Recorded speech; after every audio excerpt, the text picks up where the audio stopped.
¿Qué tal? ¿Cómo andan? Muy pero muy buenas noches. Bienvenidas, bienvenidos a QR. Quiero que comencemos el programa de hoy con esta imagen.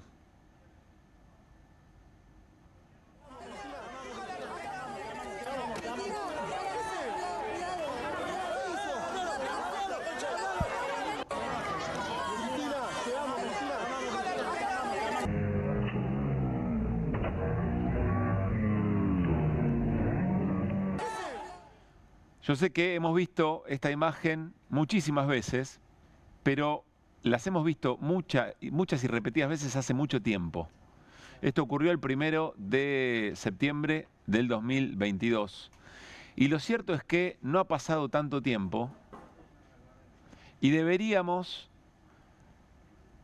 tener una conciencia muy presente de este hecho cada vez que discutimos todas las cosas de coyuntura, todos los temas de un día, de una semana, eso que habitualmente en QR decimos en Argentina pasa por día lo que no pasa en un año en otros países. Es decir, nosotros convivimos permanentemente discutiendo lo que nos es común, como si esto no hubiera ocurrido, como si esto no hubiera pasado, como si en la Argentina, el 1 de septiembre del 2022, no hubiera habido una persona que le puso un revólver en la cabeza a la por entonces vicepresidenta de la Nación, Cristina Fernández de Kirchner, y el liderazgo que ella representa para volarle la cabeza. ¿Por qué lo hacemos hoy? Porque hoy se conoció el veredicto del intento de asesinato, intento de magnicidio contra Cristina Fernández de Kirchner.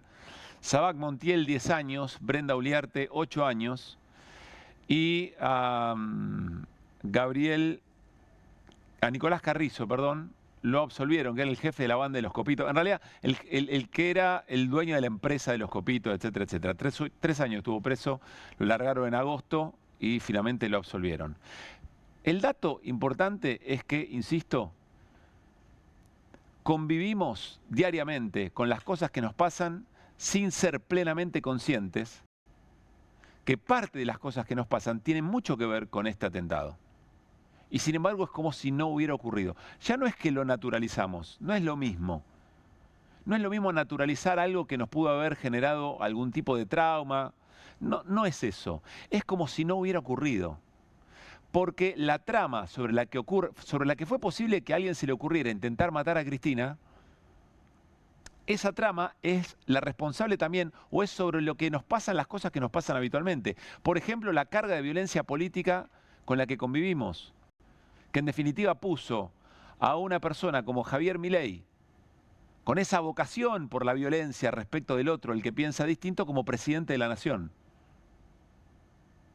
Ahí hay también, quizá por omisión, una suerte de crimen social. También está en la misma situación el hecho de que Cristina Fernández de Kirchner esté presa, proscripta por una causa que a todas luces, pero que además muchos sectores que la denostan políticamente, en privado reconocen que no hay un solo elemento para tener a Cristina presa en la causa vialidad. Yo he hablado personalmente con dirigentes de distintos partidos políticos, incluido el PRO, que reconocen que lo de Cristina es una proscripción política y un encarcelamiento, una sentencia, una condena que no tiene fundamentos. ¿Por qué estas dos cosas se vinculan? Porque una de las cosas más interesantes que rescató Irina Hauser, y lo compartimos aquí en QR, paréntesis, no tengo ninguna duda que Irina Hauser es quien, desde los medios, desde su trabajo periodístico, siguió con más celosía el juicio por el atentado contra Cristina Fernández de Kirchner. No tengo ninguna duda. Y eso dice muchas cosas. Por supuesto dice mucho de Irina, pero también dice del resto del sistema mediático que no le dio la relevancia ni la importancia a ese juicio. Y es un juicio donde se dijeron cosas muy importantes. También era importante observar el día a día de ese juicio porque nos dábamos cuenta que solamente se estaba tratando el hecho material y no, o por lo menos evitó darnos cuenta, o que sea mucho más grosero, todo lo que no se investigó y se obstaculizó para tratar de ver si efectivamente había una suerte de instigación política, una autoría intelectual. Dentro de las cosas que Irina nos fue contando, aquí en QR, este año y el año pasado, apareció un alegato muy importante, que es un alegato de la defensa. Es el argumento con el que la defensa de Sabac Montiel intentaba morigerar su pena. Una defensora pública de la que hablan muy bien dentro del ámbito judicial. Y esa abogada, en esa defensa de Sabac Montiel, dijo algo que hay que tener muy pero muy presentes y que entonces vuelve ese crimen social de hacer como si no hubiera pasado el atentado contra Cristina, se vuelve todavía más claro, más preciso, cristalino. Presten atención. El final de la causa vialidad y el comienzo de nuestra causa guardan una evidente conexión. Pero lo más importante no es ni siquiera lo que diga esta defensa. Lo más importante es, para el protagonista del hecho, había una continuidad, ¿no?, entre una cosa y la otra. Él lo ve porque es la única explicación. Voy a pedir que se exponga una línea de tiempo ligada a los pedidos de Fernando Sabac Montiel para que Luciani... ¿Qué es lo que estaba diciendo la abogada defensora de Sabac Montiel en el juicio por el atentado contra Cristina? Que había que comprender que Sabac Montiel estaba muy influido, entre otras cosas, por el clima de hostigamiento hacia la figura de Cristina Fernández de Kirchner, no por un clima de crítica hacia lo que representó como presidenta, ni lo que piensa como dirigente, ni las políticas públicas que diseñó, ni siquiera por las presuntas, por las causas de presunta corrupción en las que se le investigaba y se le investiga. No. Una construcción de un enemigo, una construcción de negación del otro, una construcción de que la vida en la Argentina era un infierno, era muy mala por la mera existencia política de Cristina Fernández de Kirchner. Y en esa construcción de clima, el alegato del fiscal Luciani al final de la causa vialidad, que se transmitió por cadena nacional durante varios días, como nunca ocurrió con ninguna otra situación, para Sabac Montiel, dice su abogada defensora, fue un elemento importante en la construcción de su idea de que tenía que matar a Cristina porque de esa manera iba a hacer justicia. Y atención con esto, porque uno puede decir, bueno, estaba recontrachiflado Sabac Montiel. Sí es un roto, sí es un lumpen en muchos sentidos, pero también el proceso judicial confirmó que no era inimputable, que tenía plena conciencia de lo que estaba haciendo, de las consecuencias de intentar matar o de matar a Cristina. Pero en la construcción de ese clima de odio, de violencia política, aparece un elemento para la propia abogada que de alguna manera podía morigerar la pena contra Sabac Montiel. No sabemos si esto fue así o no, va a ser interesante conocer los fundamentos de la sentencia. Desde el lado de la defensa de Cristina Fernández de Kirchner y la propia Cristina no están para nada de acuerdo con esta sentencia. Lo que dicen es, ¿cómo puede ser que una situación de esta característica no haya alcanzado el máximo de la pena? Vamos a tener que esperar a los fundamentos los primeros días de diciembre para conocerlo. Miren lo que sobre esto mismo acabamos de escuchar decía Juan Martín Mena, que fue viceministro de Justicia, ¿no, Martín? Viceministro de Justicia de la Nación y un abogado muy cercano a Cristina Fernández de Kirchner y actual ministro de Justicia de la Provincia de Buenos Aires. Acá están algunos de los responsables intelectuales e instigadores del intento de asesinato de Cristina. Se refiere a lo que acabamos de ver, a ese argumento de la defensa de Sabac Montiel. La propia defensa oficial de quien intentó matarla se lo cuenta a todos los argentinos en este video. Por favor, míralo, es breve. Lo dijimos 1000 veces, la causa vialidad tuvo desde siempre un solo objetivo, acabar con Cristina Fernández de Kirchner como sea. La violencia y el papelón judicial del fiscal Luciani y los jueces del tribunal no tenían precedentes. Atacaron, estigmatizaron y agredieron con todo lo que tenían a mano. Luego tiraron sobre ello una persecución judicial ilegal nunca antes vista en nuestra historia.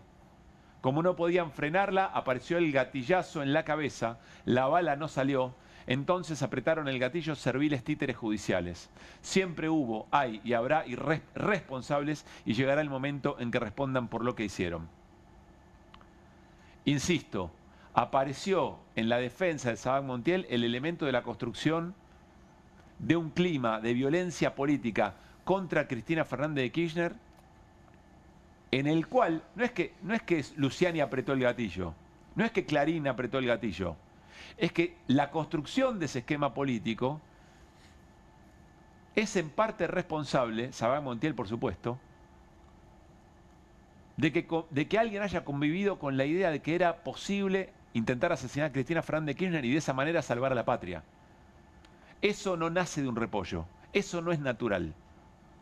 Eso es una construcción política de muchos sectores que colaboraron, incluso, no solamente para eso, para que hoy el presidente sea Javier Milei, para que una persona como Javier Milei pueda haber llegado a la presidencia de la Argentina. Hoy, como sabíamos que iba a ocurrir, un montón de estos sectores dicen, qué bárbaro Milei, qué violento, ¿cómo puede ser que haya hecho todo lo que hizo?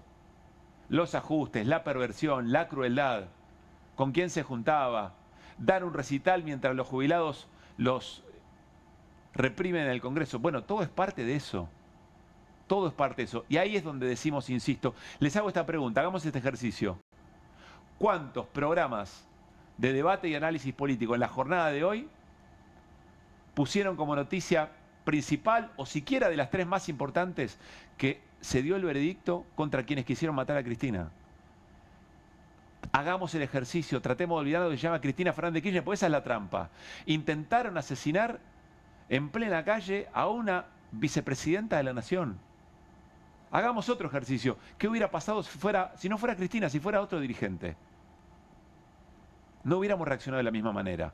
No hubiéramos tenido todos estos años, 3 años, ¿no? 1 de septiembre del 22 hasta acá, no hubiéramos convivido 3 años como si ese hecho no hubiera existido. Insisto, no es un trauma que naturalizamos para sobrellevarlo, no, lo negamos por completo. De la misma manera que negamos que hoy la democracia está resentida porque, si no la principal, de las principales dirigentes políticas de este país, está presa de manera injusta. No se respetaron las garantías del debido proceso, no se la juzgó como se la debería haber juzgado. Y seguimos adelante, como si nada. Y vamos a elecciones en octubre, como si nada. Hay una parte que, claro, tenemos que seguir adelante. Hay que seguir construyendo nuestra vida cotidiana y los resortes de la discusión de las cosas que no son comunes. Por supuesto que sí. Una cosa es eso y otra cosa es negar que todo esto haya ocurrido. La trama sobre lo que todo eso ocurrió, sobre lo que estos 2 episodios ocurrieron, sigue vigente. Nos sigue condicionando la manera en que discutimos la política en la Argentina. Nuestra convivencia con el que piensa distinto está marcada por estos acontecimientos. No entender que esa enemistad, que esa polarización, que esa violencia, como modo de acumular política, hoy todavía construye el modo en que nos relacionamos con quien piensa distinto, es un problemón, es un obstáculo para tratar de conseguir los consensos que nos hagan tratar de pensar una Argentina más justa, más solidaria. ¿Quién no quiere eso? Discutir las políticas públicas que nos lleven a resolver nuestros problemas más acuciantes de una manera honesta, no de una manera violenta, no con prejuicio de clase político, no con odio frente al que piensa de otra manera. Hoy lo vimos otra vez en el Congreso. En un rato lo vamos a repasar. Pero hoy en el Congreso hay quien no quería convalidar ciertas políticas o ciertos proyectos de ley porque entonces era votar como los cucas. Y ese era el argumento. Que eso pase en el Congreso, donde discutimos nuestro futuro, tiene que ver con que acá parece que nadie le hubiera querido reventar la cabeza de un balazo a Cristina Fernández de Kirchner. Por eso el tema del día es la sentencia, el veredicto contra quienes quisieron matar a Cristina. Falta. Hay un montón de investigaciones que están obstaculizadas.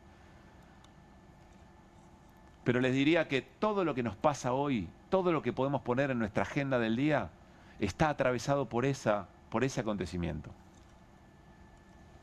Ojalá tengamos un rato para pensar en esto. Nosotros también tenemos que hacerlo, porque nosotros también, aunque creemos en esta importancia, todos los días de alguna manera también lo olvidamos un poco. Somos parte de quienes construimos diariamente, de qué hablamos, de qué manera lo hablamos y cómo llegamos a conclusiones de manera colectiva en esta vida social que, nos guste o no nos guste, llevamos adelante, y así va a ser. Arrancamos QR, por supuesto, con el resto de los temas. y como siempre con las voces del día. La economía de Argentina es catastrófica, así que su presidente parece estar buscando otra salida profesional. La excusa era la presentación de su libro La construcción del milagro. ¿Y qué milagro? No es momento, te lo hago al revés. ¿Cuándo tuvimos un momento para que algunos de estos presidentes salgan a hacer lo que tanto les gusta en la vida? Que ahí hay una figura que es clave, que es Galperín. Si convences a tu amiga de que la asignación universal la cobres por Mercado Pago, te damos un 3% en tu próximo crédito. El nivel de captura del recurso público. Bueno, los subtes en la ciudad de Buenos Aires, si pagás con Mercado Pago es más barato. O sea, ¿quién cuestiona ese negocio? Argentina is taking a very dramatic adjustment program forward. The success is going to be based on carrying people with you. Con 90% de certeza, o mi percepción es que no hay ningún indicador, y ahí va la pregunta, ¿cuándo llega? No lo visualizo antes del 26 de octubre. Imponer a Fernando Andrés Abad Montiel la pena única de 14 años de prisión, a Brenda Elizabeth Uliarte a la pena de 8 años de prisión. Me hace pensar en la exigencia de la ministra Bullrich para que aclare, porque ella le decía, tiene que ella ya tenía aclarar. la información de antemano. Es un informe del Ministerio de Seguridad.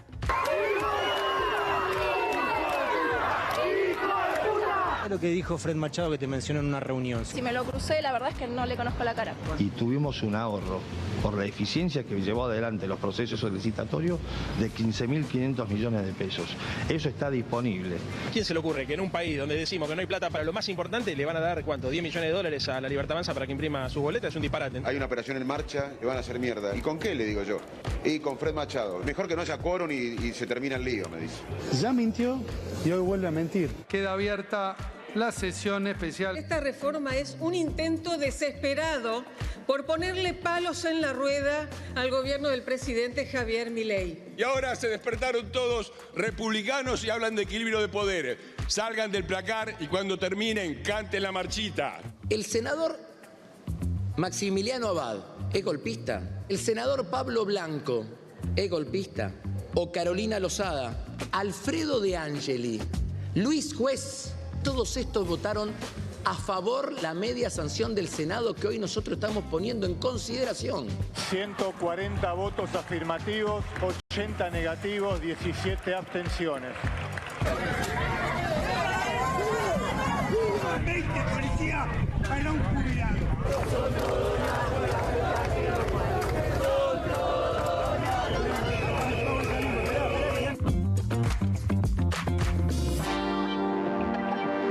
Muy buenas noches, Martín Granowski, ¿cómo le va? Buenas noches, Pablo Caruso. ¿Qué dice Guido Gosmini? Buenas noches, ¿Cómo Pablo. estamos? ¿Bien? ¿Cómo va? Bueno, azul fuerte hoy tocó, ¿no? Sí. Bastante fuerte, Sí. bastante eléctrico. Muy bien. Bueno, en un ratito hablamos con José Manuel Ubeira, abogado de Cristina Fernández de Kirchner. Vamos a hablar con Juan Luis González, la persona que más conoce sobre Milei y su manera de pensar. Y vamos a hablar también con Esteban Paulón. Con Esteban Paulón porque en este momento sigue adelante una sesión maratónica realmente en la Cámara de Diputados. Se trabajó sobre el tema decretos de necesidad de urgencia y una nueva reglamentación. Ya vamos a hablar, hubo situaciones muy llamativas allí y hasta hace un rato nada más se estaba discutiendo sobre si se cursaba, si se le daba lugar a un oficio del juez que lleva adelante, el juez de San Isidro, que lleva adelante la investigación por el tema Esper, el juez Mirabelli del Tribunal Federal de San Isidro, para medidas de prueba secretas, porque ahí está bajo secreto sumario la causa, la investigación, en el despacho de Luis Juez, razón por la cual, perdón, Luis Juez, mil disculpas, José Luis Espert, razón por la cual el despacho de Espert está fajado en este momento. Eso generó un debate muy importante en el propio recinto que tuvo que autorizar que efectivamente se lleven adelante estas medidas de prueba. Esa es la faja sobre el despacho de José Luis Espert, que, insisto, hasta hace muy pocos días negaba todo, decía que no tenía absolutamente nada que ver, que lo había visto de casualidad a Fred Machado en un avión que iba para Viedma y le hizo dedo, y hoy termina imputado con pedido de licencia, expulsado de la Comisión de Presupuesto. Bueno, y desde ya no es más parte de la campaña de la Libertad Avanza, digamos, ¿no? Claramente, aunque sigue el nombre dando vueltas. Sí. O sea, no es, pero es, ¿viste? Quedó la huella difícil de borrar porque la Libertad Avanza tardó mucho en bajarlo. Y en un rato nos va a contar Martín Granowski qué pasa con el intento del gobierno de reimpresión de boletas y si finalmente es Santilli o es Karen Reichardt la primera o el primer candidato en la provincia de Buenos Aires. Son muchos temas los que tenemos para conversar en el día de hoy. Desde ya vamos a hablar, por supuesto, insisto, sobre el modo en que arrancamos el programa y lo vamos a conectar con un tramo del debate en diputados. Cómo todavía el odio político hace estragos en nuestro intento de generar algún tipo de consenso sobre cosas que seguramente estamos de acuerdo, pero sin embargo, como lo vota determinado espacio de la política, entonces tengo que hacer lo contrario. Salvo que esconda otras razones, ¿no? A veces eso pasa también. Nos vamos con Guido Bambini a hablar sobre lo que está pasando en el Ministerio de Economía argentino, sede Washington. Sí. A propósito, perdidos en Washington es nuestra portada. Y nos vamos a pantalla con el señor Guido Bambini. Volverse en bobata nunca fue una opción.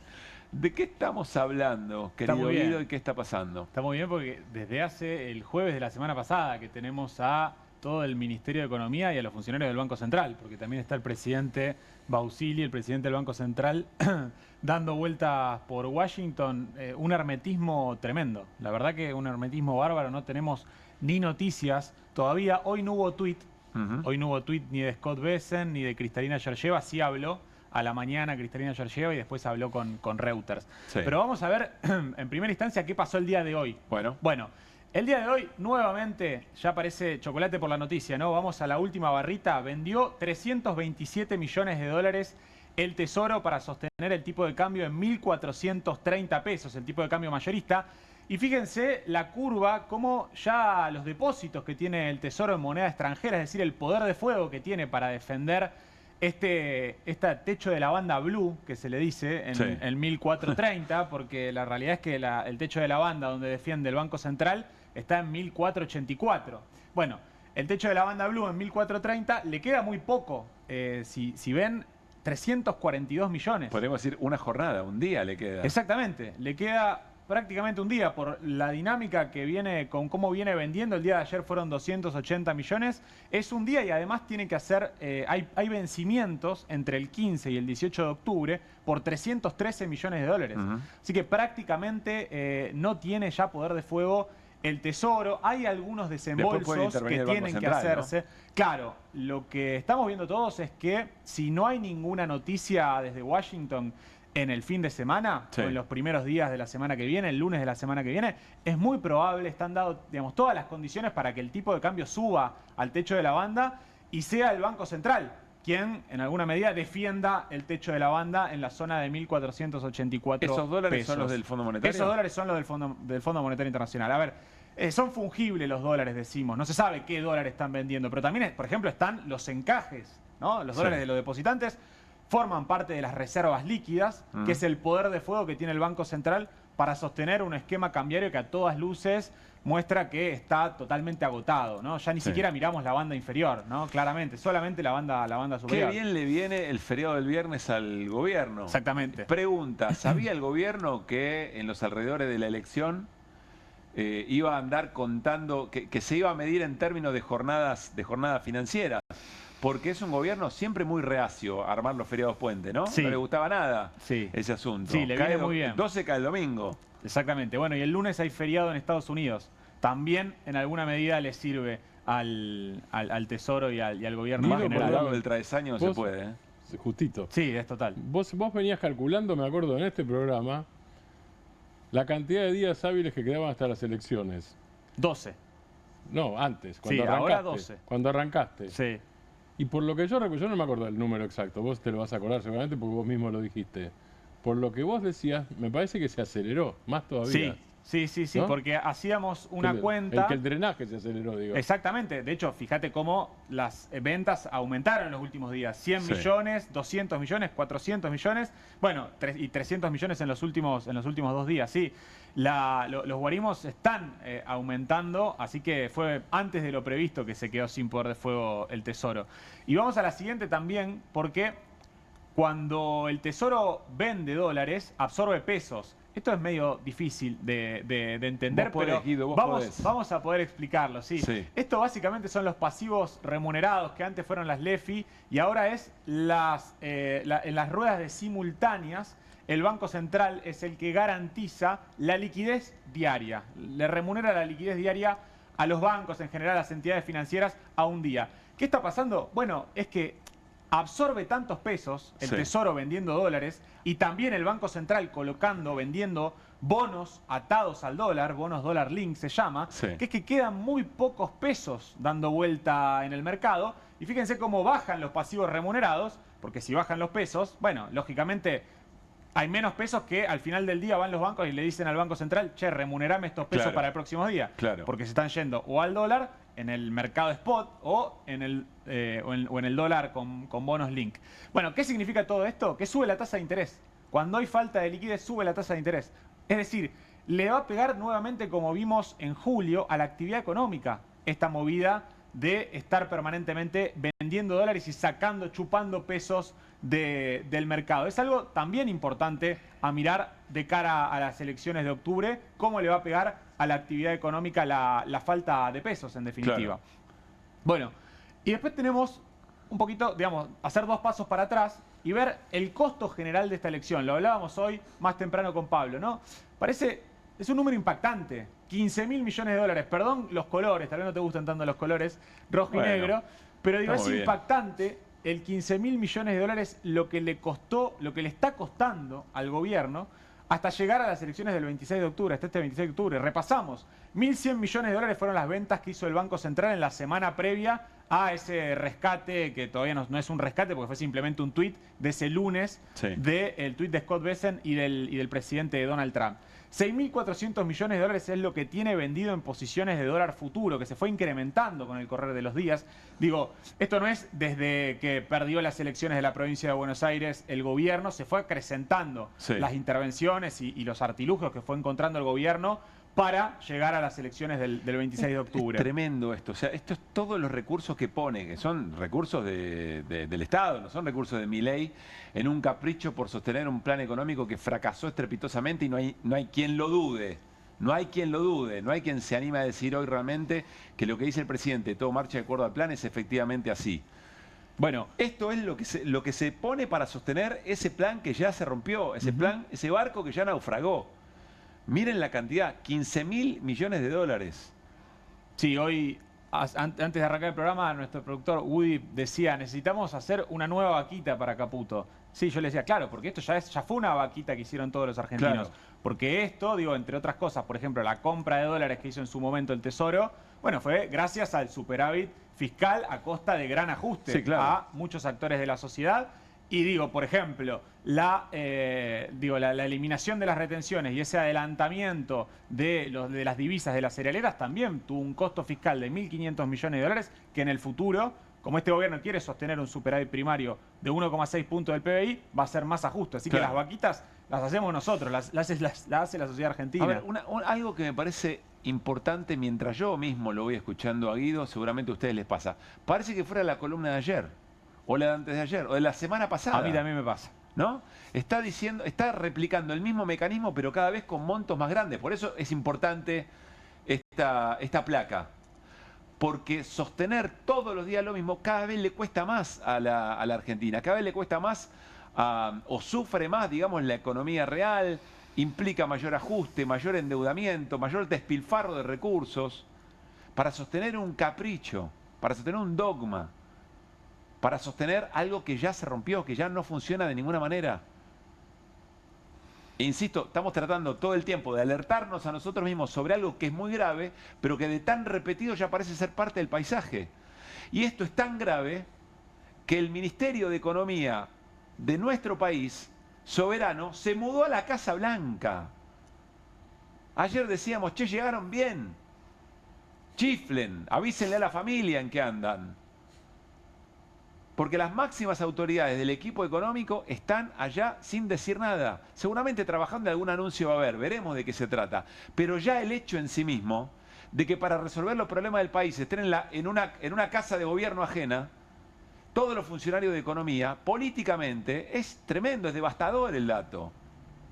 Son cosas que tampoco se pueden naturalizar así nomás. Y encima habló Georgieva hoy, la titular del fondo. Además, habló Georgieva, tenemos para escuchar qué dijo Georgieva antes. Esto fue a la tarde, esto es lo que anunció con Reuters, pero tenemos el video de lo que decía a la mañana del día de hoy. Presten mucha atención, vean lo que dice Kristalina Georgieva.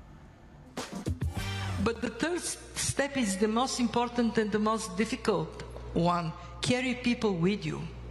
Get people to understand that a ballooning deficit and more public spending not necessarily good for them. And that is where I see it across, not just in the United States, everywhere. We still haven't figured out how to do that, how to bring people with us on things that are tough. In my part of the world, in Central and Eastern Europe, we have had examples of brave leaders doing very difficult stuff, cutting pensions and wages by 40–50% and being re-elected. Why? Because they carried people with them. There is confidence that needed to be done. We now look at Argentina. Argentina is taking a very dramatic adjustment program forward. The success is going to be based on carrying people with you.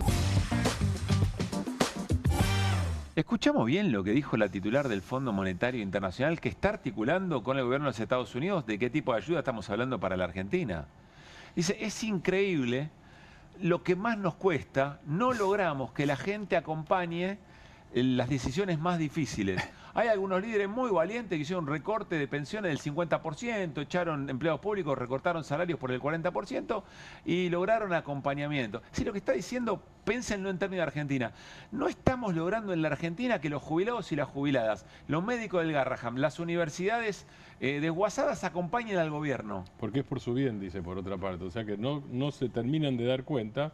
Es muy parecido a lo de Bullrich cuando dice, bueno, votan mal, votan ladrones, ya están acostumbrados, pero no hablan de los candidatos, hablan de los votantes. Claro. Lo que dice, bueno, o sea, es peor, digo. De los candidatos ya sería insultante, pero de los votantes ya es directamente un nivel de irrealidad espantoso. Además, no se le cruza por... Lo que dice Georgieva es, no entiendo cómo no se dan cuenta que es mejor para ellos. Así es. Para los jubilados, para los discapacitados, para los familiares, para las universidades públicas, etcétera, etcétera. Ni se les ocurre pensar que en realidad quizá los equivocados son ellos y tienen que cambiar las políticas. Exactamente. Es llamativo que nunca esté sobre la mesa en el esquema de programas del Fondo Monetario Internacional, digamos, otros lugares de donde sacar el dinero, ¿no? Digo, porque hay contribuyentes que tienen capacidad de aportar más que otros al superávit fiscal necesario, que impone el Fondo Monetario Internacional, las recetas del Fondo Monetario Internacional. Pero no, es imposible escuchar a un funcionario del Fondo Monetario Internacional pensar en un esquema progresivo de impuestos, y de hecho no dijo nada cuando se redujeron las alícuotas de bienes personales durante ese gobierno. Insisto, su misión en el mundo para Kristalina Georgieva es lograr que jubilados y jubiladas del mundo acompañen su propio ajuste. Y dos cosas para cerrar, después volvemos sobre esto, pero dos cosas para cerrar, porque tiene una doble lectura. Por un lado, Kristalina Georgieva dice, argentinos y argentinas acompañen, ¿no? Convénzanse y acompañen al presidente Javier Milei porque les conviene. Pero por otro lado también le está diciendo al gobierno, miren que todo esto está atado a si tiene respaldo social las políticas, las reformas que están llevando adelante. Y habría que ver, ¿no? ¿Cuál tiene más peso? Me quedé pensando...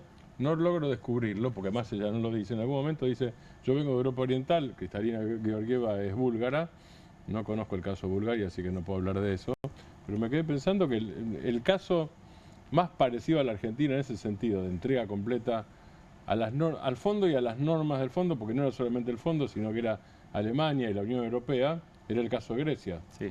Y Grecia todavía, Tsipras, Grecia todavía no pudo recomponer el PBI perdido hace miles de años ya, claro. Hace muchos años, no hace 2 o 3, insisto, hace unos 15 años. Ya volvemos... y otro Yeltsin.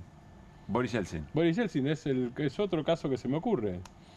Sí, consiguió una reelección en su momento, ahora a costa de la miseria absoluta. Ya volvemos con este tema, insisto. Está Juan Luis González para charlar con nosotros, biógrafo no autorizado. El periodista, el colega que sabe más de cómo toma decisiones el presidente de la Nación, porque Martín Granowski, muy breve introducción, finalmente se quedó la Santileta, no arrancó. No sé cuántos kilómetros habrá hecho, metros habrá hecho. Nada, hizo en su momento en el 2021 y ahí se quedó, y se había quedado. ¿Te acordás que había pasado? Esto que vos decís pasó en serio.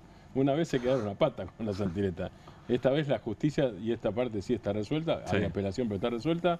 La primera en la lista, en reemplazo de José Luis Espert, según el juez federal Alejo Ramos Padilla, que es el que tiene la competencia electoral en la provincia de Buenos Aires, de los dos jueces federales, es Karen Reijard, no es Diego Santilli como quería la Alianza La Libertad Avanza en la provincia de Buenos Aires. Desde el miércoles de la semana pasada, que en QR abrimos el programa con una foto de Karen Reijard y nos preguntamos, ¿dónde está y qué piensa Karen Reijard?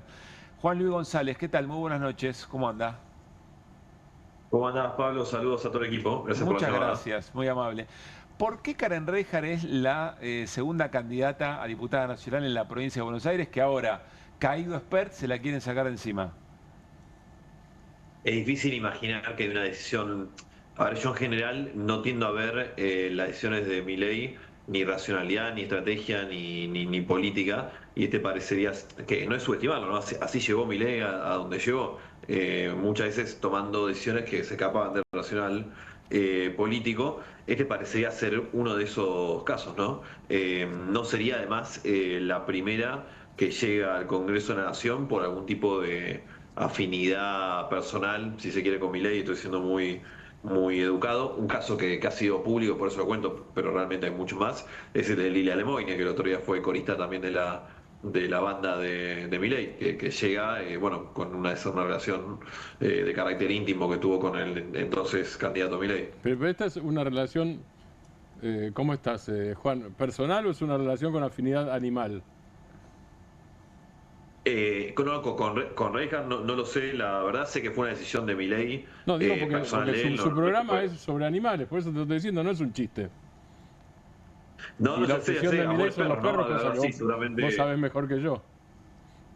Exacto, seguramente se la habrá comprado por ahí a Milei también. No lo sé en este caso en particular, sé que fue una decisión de Milei, como a todos. Imagino que se nos pasó un poco por el costado cuando fue el cierre de lista, y entre tantas novedades que traía esa lista, la buena de Karen estaba tercera, nadie imaginaba este desenlace, y capaz que no le prestamos tanta atención, ¿no? Pero bueno, una excentricidad de las que nos tiene acostumbrados la Libertad Avanza. Ahora, lo interesante, Juan Luis, es cómo se construye la decisión siguiente, ¿no? Porque, insisto, caído Espert, ahora hay como una intención muy concreta de correrla a Karen Reijard. No terminamos de entender por qué es lo que ocurre ahí. A ver, Karen Reijard seguramente es mejor candidata que Espert, ¿no? En eso estamos de acuerdo. Comparando con Espert, es mejor candidata Karen Reijard. El razonamiento del sector libertario pro, Santilli Ritondo, o pro libertario, como ustedes quieran, es, bueno, que sea Santilli porque le fue bien como candidato del pro en el 2021 y por ahí puede conseguir votos pro que no fueron a votar en las elecciones del 7 de septiembre en la provincia de Buenos Aires. Eso es la estrategia que dicen ellos. Bueno, veremos. A ver, Juan Luis, ¿en qué momento lo ves a Milei? Y agrego algo que hemos conversado en distintas charlas. Siempre nos imaginamos, tratamos de imaginarnos cómo iba a reaccionar Milei en la adversidad y cuando se le empezaban a quebrar algunos puentes. ¿Estamos observando eso? ¿Qué es Milei cuando está hacia abajo, cuando está pendiente abajo? Sí, tanto en la exageración, en lo grotesco, ¿no? Que fue lo del lunes. Ahí había varios del gobierno que no estaban para nada convencidos del acto del lunes, y todo apunta a lo mismo que decíamos al principio, ¿no? A una decisión, uno podría casi decir un capricho personal de Javier Milei, que además marida muy bien no solo con el momento político, sino con lo que viene siendo, veremos si se comprueba el 26, la nueva base de votantes de la Libertad Avanza, que históricamente 21-23 fue lo que se llamó el votante Rappi, ¿no? Lo que le daba novedad a este fenómeno, una base mucho más popular que lo que era la derecha clásica, que vemos mutando a un viejo o una reedición un poco lumpenada del macrismo. Pasó en la ciudad de Buenos Aires con Adorni, pasó en la provincia el 7 de septiembre. Bueno, si esa tesis es correcta y se vuelve a verificar, lo que acabas de hacer el otro día va a ser conocido como el Movistar de Herminio, ¿no? Porque si algo asusta a ese votante de Juntos por el Cambio, lo que quiera, votante de Juntos por el Cambio, un poco más grande, este tipo de espectáculo medio grotesco que da esto yo no lo sé, he hecho un pedido de acceso a la información pública, no fui el único, pero a toda la sensación de que no se costeó con fondos privados esto, que no hay manera de hacerlo como es la explicación oficial, con la venta de un libro, que o sea, le tiene que vender 6 millones de libros para poder costear un Movistar Arena. Así que en ese sentido parece ser una búsqueda más personal de Milei. Entonces tenés por un lado ese capricho rockero de Milei. Hoy lo vi muy enojado en una entrevista medio al paso con un notero de IP, que es una pregunta absolutamente normal, ¿no? Si le parecía que lo expert estuvo bien manejado o no, y Milei se enojó mucho. Bueno, lo vimos también hoy a Guillermo Franco, que se supone que es el dialoguista del gobierno, haciéndole un gesto violento a un manifestante. Bueno, parece una gran bolsa de nervios el gobierno. Todavía, a la espera del 26 de octubre, digamos, la baja o el momento de declive del gobierno no se ha verificado. Uno puede imaginar que va a ser una elección muy difícil para el gobierno. La economía viene dando grandes señales de estrés, pero hasta que no haya algo muy contundente, yo creo que Milei debe seguir creyendo que va camino a ganar en esto que él habita realidades que se meta él. Bajo la mirada de Juan Luis González, tenemos para repasar, era lo que te íbamos a proponer a continuación, ese momento, creo que es Canal 8, ¿no? Si no me equivoco, es un notero de Canal 8 de Mar del Plata. Javier Milei le hace una consulta, está Diego Santilli al lado, ¿no? El objetivo también era empezar a mostrar a Santilli en la campaña, y vean el cruce que recién mencionaba Juan Luis González. El presidente hoy dio una entrevista a Fred Machado, después la Corte ratificó la extradición a los Estados Unidos y usted instruyó a Cancillería. Instruí a Cancillería y también estuve involucrado en jefatura de gabinete, digamos, para extraditarlo. Así el compromiso nuestro es con la honestidad. ¿Y están ya conformes con las explicaciones que dio Esper o sienten que todavía falta aclarar algo más? Digo, Esper ya no está en la lista, es un tema terminado. O sea, ¿qué necesitas? ¿Operar para eso? No, le pregunto. No sé, te pregunto. ¿Está en la lista ya? No, pero sí. Bueno, listo, entonces listo, ya está. Digamos, Esper se dio las explicaciones, yo di las explicaciones. ¿Y a vos qué te parece? Digo, ¿querés discutir el asesinato de Kennedy? Nosotros no fuimos. ¿Qué ves ahí, Juan Luis? No, como muchas veces en la historia de Milei, uno se ríe para no llorar, ¿no? Sobre todo de que agarró el país, ¿no? Por la comparación del asesinato de Kennedy con que haya bajado hace 70 horas a su primer candidato a la principal provincia del país, nada menos que porque se comprobó que fue financiado por un narco. Bueno, está lejos de ser, digamos, un tema exagerado y un tema recontra válido para una entrevista, ¿no? Bueno, evidentemente hay una bola de nervios también. Aún a los que no lo quieren a Milei, es el presidente y el gobierno le está pidiendo mucho a Milei. Uno ve la agenda de Milei las últimas 3 semanas, del último mes, desde la campaña en Buenos Aires. Fue a Estados Unidos, estuvo en el Movistar Arena, hoy es miércoles, hace 2 días, está viajando por las provincias, ahora arrancan una gira. Hay un tema de que es el único, tienen 2 capitales políticos el gobierno. Uno es esta idea de que la inflación está bajando, que se empieza a bajar, que tiene enormes costos y se empiezan a ver, pero bueno, ponele que es la bandera, y el otro es Javier Milei. Entonces lo están exprimiendo al máximo y a veces te da la sensación incluso de que no hay cuidado con el presidente, como lo exponen. Vi un video el otro día de la agencia EFE, creo que era, de cómo entraba Milei al acto de Movistar Arena, que también decís, che, esto va a terminar mal en algún momento y no sé si es el presidente y lo están llevando de acá y para allá. Bueno, así vamos a ver este tipo de escenas, ¿no? De un Milei nervioso. Martín. Juan, vos decís Milei nervioso. ¿Milei nervioso o desesperado es peligroso? Una buena pregunta. A ver, ya es peligroso cuando está tranquilo y en un buen momento del gobierno. Lo venimos viendo en este año y medio. Ha llevado los límites de la convivencia democrática al extremo, como nunca se había visto en Argentina, intentando varias veces pasar por encima de los otros poderes que lo regulan, ¿no? El poder legislativo, el poder judicial, teniendo invitando a odiar al periodismo, ¿no? Es otra institución que está ahí para resguardar al poder ejecutivo. Así hoy un fotógrafo detenido, Pablo Grillo todavía se sigue recuperando, y bueno, todo esto fue un Milei que iba que estaba en alza supuestamente. Entonces sí, es una gran interrogante qué puede pasar con Milei en declive, y además viendo lo que hace la nueva derecha, Yo siempre sigo el caso de Bukele acá de esta parte del charco y el de Orbán del otro lado, porque son procesos que ya llevan varios mandatos que están solidificados, y ahí claramente ves que al final del camino el tema es limitar la democracia, consumirla de adentro, poderes ejecutivos con la suma de los poderes públicos, y en esa línea sí uno se hace enormes preguntas, y además nosotros, no sé si es gen argentino o qué, pues de todos los líderes de nueva derecha tenemos al único que cree que habla con Dios a través del perro muerto, lo que le agrega otra capa de complejidad al asunto. Juan Luis, la última. ¿Cuál es el fundamento de esas idas y vueltas de las relaciones de Milei? O por lo menos, ¿qué es lo que le permite a Milei, a tu criterio, aceptar con total naturalidad que en muy poco tiempo dice una cosa muy crítica de una persona y rápidamente después eso mismo se transforma en un elemento positivo? Con Espert lo vimos, pero también lo estamos viendo con Santilli, que decía que era un pésimo candidato en su momento, que era un saltimbanqui, que era sinónimo de la corrupción, y ahora dice exactamente lo contrario, que es un gran candidato, etcétera, etcétera. ¿Qué hay ahí dentro de la propia personalidad de Milei, o son cuestiones más conducentes, digamos, más pragmáticas? Más pragmáticas. El tema de fondo claramente es para el diván, diría, para un psicólogo, pero sí te puedo decir que Milei no sabe administrar relaciones humanas por un tema biográfico. O sea, tuvo su primera amistad entrada a los 30 años, su primera pareja casi llegando a los 47 años, o sea, soledad tan enorme que siempre lo persiguió, que además se la lleva muy a flor de piel. Entonces, literalmente no aprendió a administrar relaciones humanas. Eso lo ves en que cuando está en un buen momento con alguien, es una devoción absoluta. A López Murphy le decía el padre que nunca tuve, a Giacomini le decía mi hermano del alma, bueno, y así mi mejor amigo Nicolás Pose, el jefe de gabinete. A López Murphy le dijo, el padre que nunca tuve, le dijo a López Murphy, no la tenía esa. Sí, de hecho ahora López Murphy hace poco le hizo como una carta pública a Milei, como intentando resacarle, le volvió a sacar a colación eso. ¿Te acordás cuando me decías que era como tu padre, etcétera, etcétera?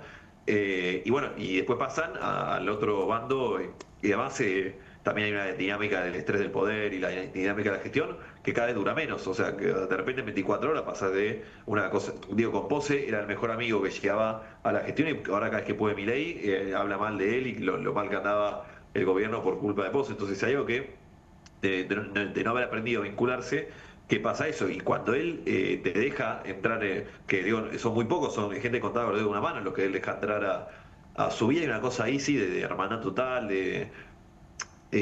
alguno que lo conoce mucho me dice: a Javier no le gusta sentir que lo abandonan. Entonces también de aferrarse a esos vínculos aún más allá de lo lógico. Bueno, el caso de Espert fue eso, ¿no? Claro. Fue difícil encontrar en los últimos tiempos a Karina Milei y a Santiago Caputo coincidiendo en algo. Este era uno, te decían en el minuto uno de ambos bandos que Espert se tenía que ir, y la única explicación de por qué no pasaba era porque Milei no quería. Entonces es difícil encontrarle de nuevo una explicación solamente política o estratégica. Abrazo grande, Juan Luis, y gracias como siempre. Tengo una duda que me carcome, y estoy en una edad de mi vida en que no quiero quedarme con ciertas dudas. ¿Cuál era el libro que estabas usando para apoyar la cámara? Que lo vi de refilón, quiero saber qué estás leyendo. Es un gran libro de mi compañero y amigo Diego Stulbar, que es El temblor de las ideas, donde analiza un poco acaba de salir hace 2 meses, analiza un poco a esta época tan turbulenta de la filosofía. Estuvo con nosotros. Pero bueno, estaba acomodando ahí y salió bien movido. Pero Diego es un crack total, estuvo con nosotros charlando y hablamos sobre ese libro, lo tenemos pendiente. Bueno, abrazo grande, Juan. Y allá se ve el loco, ¿no? Por supuesto, ahí detrás de la biblioteca se ve ahí, el primer libro de Juan. Gran abrazo. Me agrada mucho la gente que es muy graciosa sin perder el rictus. Sí. Me parece que es muy efectivo en el humor. Tiró Juan Luis el Movistar de Herminio. Es una gran figura. Nunca tuve muy en claro qué tan determinante fue la de quema del cajón de Herminio. Si ya estaba perdida la elección antes, me da la sensación. Estaba perdida antes. Claro, pero seguro que lo que le agrega no era positivo, así, era todo negativo. La quema del cajón de Herminio, recordemos, para los que no lo recuerdan o no lo leyeron, quema del cajón de Herminio es cierre de la campaña presidencial de Ítalo Luder en 1983, del otro lado, campaña de Raúl Alfonsín.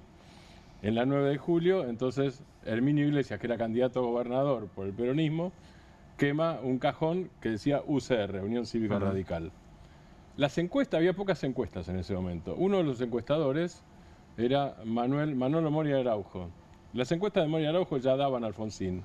Y daban a Alfonsín en buena medida porque los trabajadores de la provincia de Buenos Aires, la clase obrera de la provincia, porque además gana en la provincia Alejandro Armendáriz, una rareza para aquel momento.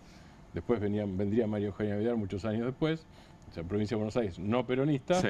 Gana Alfonsín, y gana por el 52%, porque gana con una buena parte de voto de obreros peronistas y de clase media. Es decir, que la elección ya estaba decidida.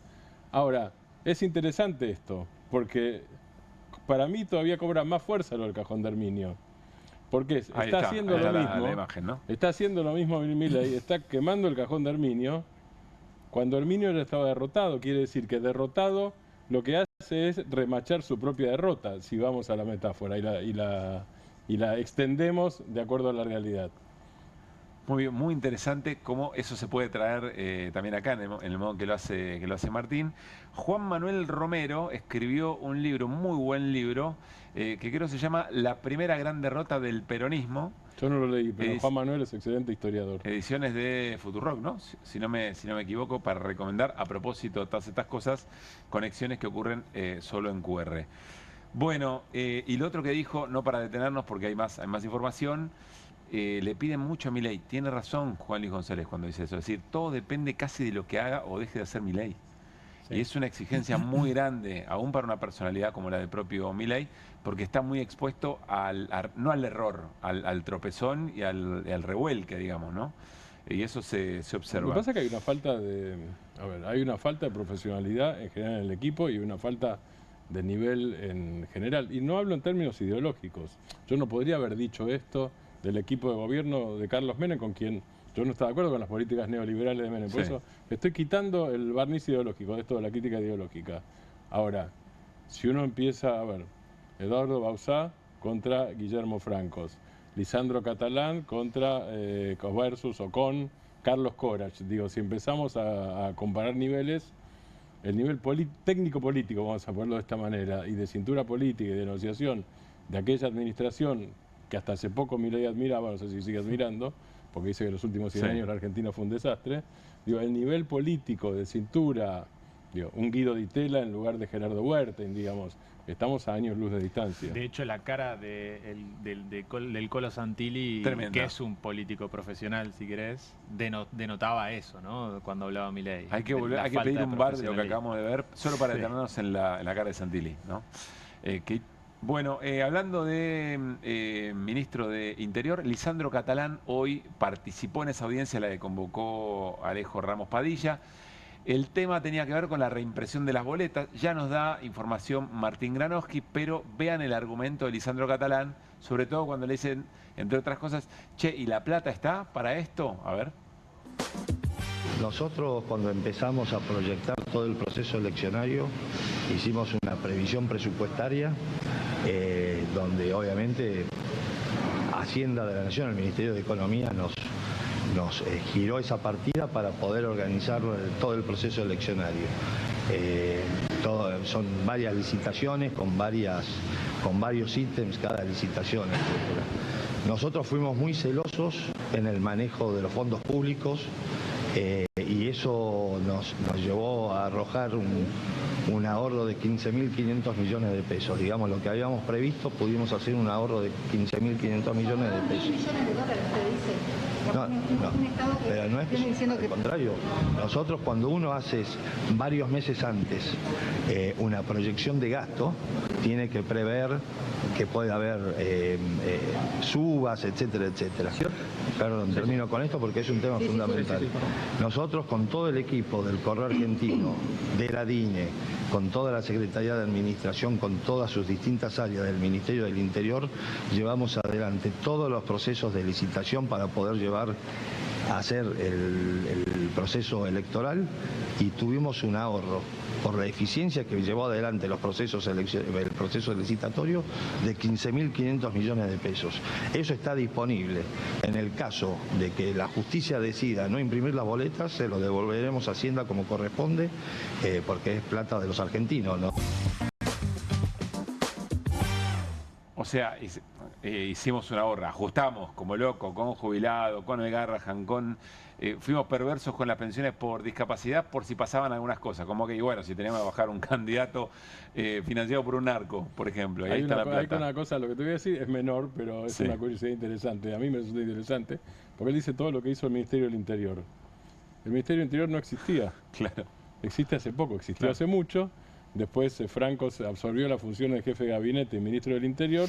Lisandro Catalán fue a esas funciones, pero no con rango de ministro. Vuelve a ser ministro hace poco tiempo. O sea, Catalán no existía el Ministerio del Interior. Bueno, ¿se reimprime o no se reimprime la boleta? No hay definición todavía, pero 7 fuerzas, incluyendo a Fuerza Patria, 7 fuerzas de las que presentan candidatos a diputados nacionales por la provincia de Buenos Aires impugnaron la reimpresión de boletas por 2 motivos básicamente, o 2 tipos de motivos.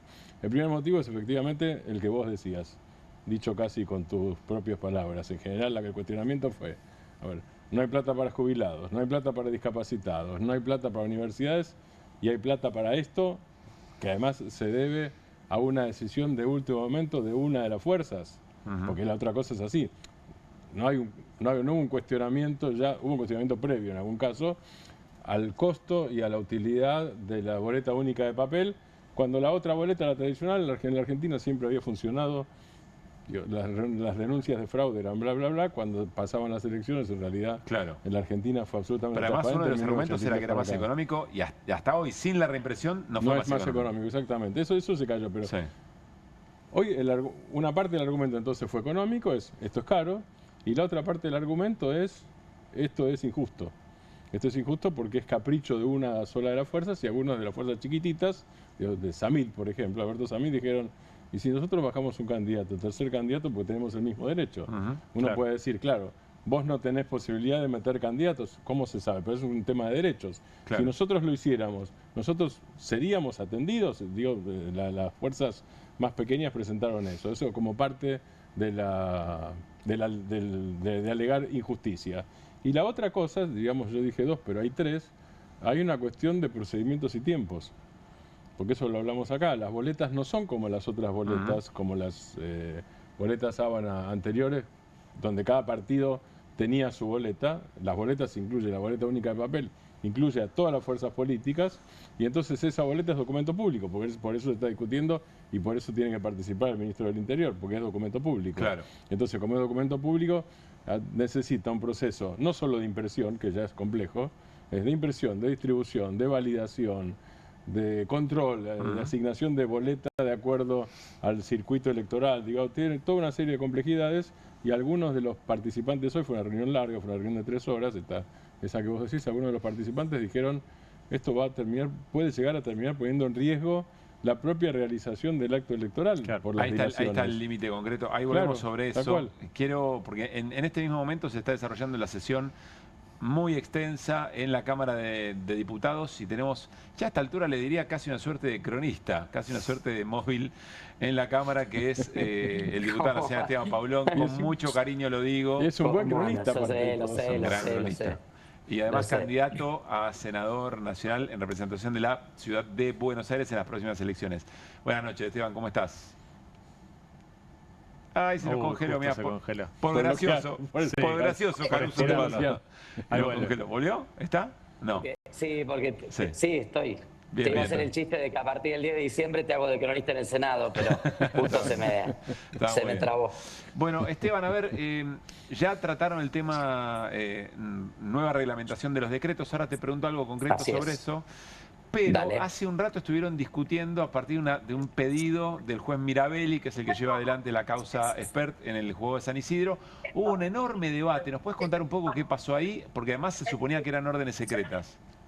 Sí, básicamente llegó un oficio del juez a las 5 de la tarde aproximadamente a la Cámara.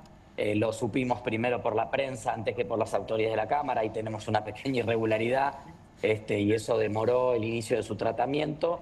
Son una serie de medidas de prueba que el juez solicita en el despacho o en los despachos, 2 despachos que tiene José Luis Espert en la Cámara, y corresponde que el cuerpo autorice. No pide el desafuero el juez, pide una medida que puede ser autorizada para que la Cámara, para que las autoridades de la Cámara la validen y avancen en eso, la autoricen. Entiendo yo se han fajado las oficinas y mañana será la medida. Lo que hay que decir, Pablo, es que lamentablemente este pedido de licencia que hace Esper su ausencia hoy, el pedido de licencia que ingresa después de iniciada la sesión, por lo tanto es un tema que hoy no podemos tratar ni siquiera para aprobar o no en la sesión, nos pone frente a una fuga hacia adelante, te diría, ¿no? Ganar tiempo, porque evidentemente muy difícilmente tengamos una nueva sesión hasta después de las elecciones, y en ese sentido queda medio en el aire. La única aclaración que hubo es que iba a ser una licencia sin goce de haberes, pero con fueros. Por lo tanto, José Luis Esper sigue teniendo fueros. Para tratar sacarle fueros eso tiene que ir a comisión, no están los votos hoy aquí para resolverlo, así que eso genera una complejidad y una complicación para que, bueno, él esté a derecho, ¿no? Dentro de todo lo que se va a poder hacer es allanar, no sabemos qué medidas son, pero entendemos que son allanamientos a las oficinas de espera aquí en la Cámara. Martín. Esteban, buenas noches. ¿Qué tal, Martín? Hay algo que yo no entiendo, o por ahí sí. Digo, ¿los fueros son fueros de arresto? ¿No incluyen el tema del allanamiento, por ejemplo? ¿El fuero impide el arresto y permite la investigación del allanamiento? No, son fueros de arresto y del domicilio particular de Esper, no de las oficinas en el Congreso. En principio, esta medida que el juez pidió que sea secreta, solo el secretario parlamentario, incluso no entró por mesa de entrada ordinaria, entró por mesa de entrada judicial, por lo tanto tiene un tratamiento que nosotros no vimos. En algún momento se planteó hacer una sesión secreta donde los diputados accedamos. El juez pidió expresamente que no, pero todo lo que es en la Cámara lo autoriza el cuerpo y las autoridades tienen que conceder. Así que esto no alcanza los fueros en el domicilio particular de José Luis Esper, pero sí alcanza, obviamente, para que se hagan estas medidas de prueba aquí en su despacho, con sus equipos, teléfono, computadora, digo, todo lo que está en su oficina aquí, o sus oficinas, tiene 2 oficinas aquí en el Congreso de la Nación. Esteban, todavía queda un temario importante, ahora lo vamos a repasar, pero sí se trató la modificación de los reglamentos para los decretos.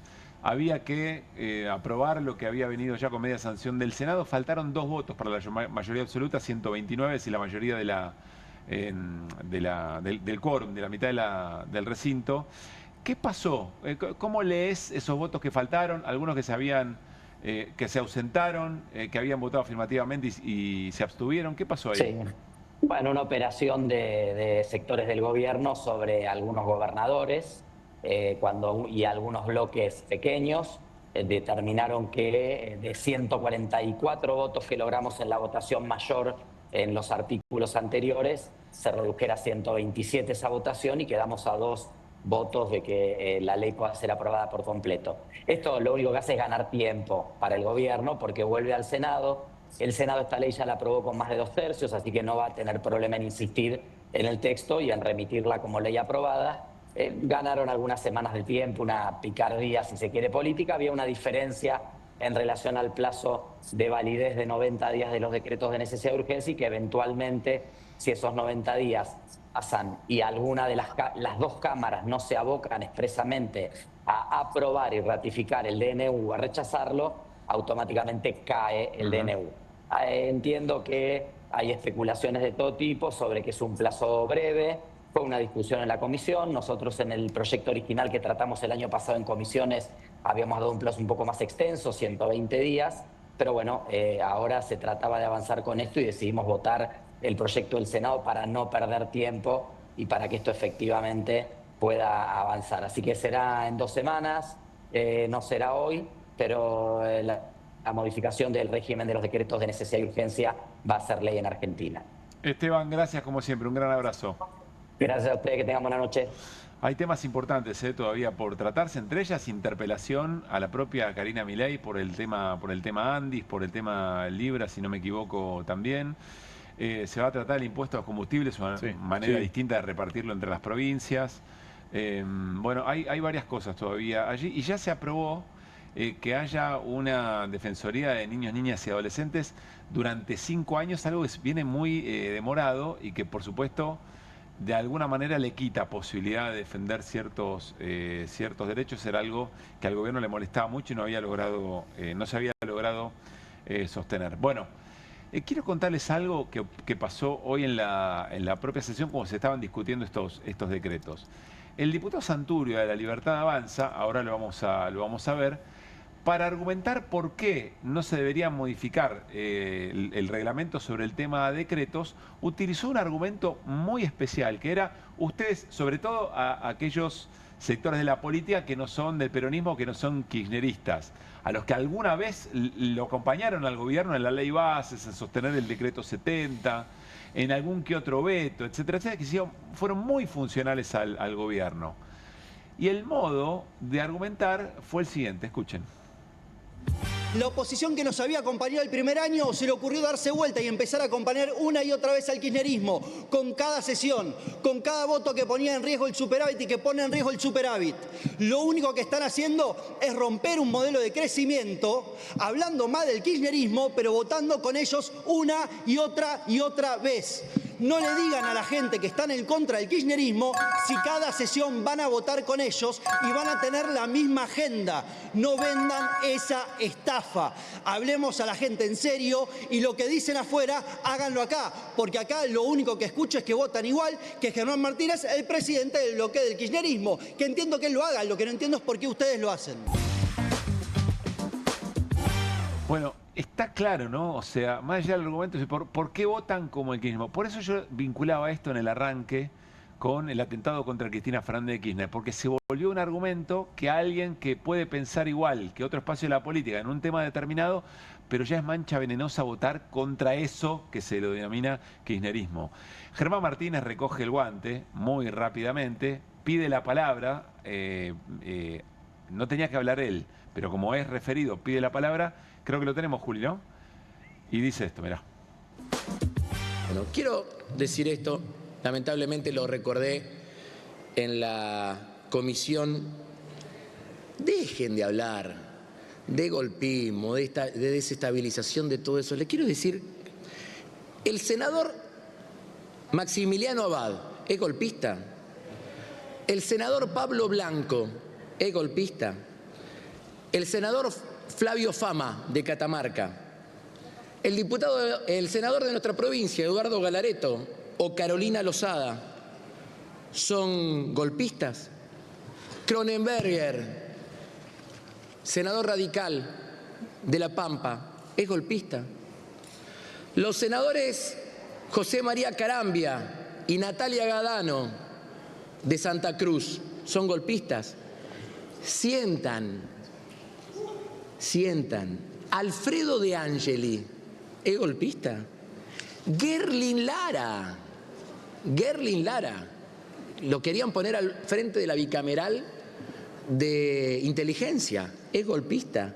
Luis Juez es golpista. Todos estos, Vizqui, el senador presidente del bloque del radicalismo, todos estos son golpistas. Todos estos votaron a favor la media sanción del Senado que hoy nosotros estamos poniendo en consideración. Por lo tanto, traten de argumentar un poquito más y pregúntense cuáles son las coherencias que van a tener cada uno de los espacios políticos en el Senado y en la Cámara de Diputados, porque veo muchos de los diputados vinculados a estos senadores que aplaudían el día que sacamos 56 votos en el Senado y que acá se quieren hacer los pícaros y quieren pasar desapercibidos. Así que me parece que es un error hacia donde están yendo. Por más violencia que le quieran poner al debate, no nos van a sacar del eje. Gracias, presidente.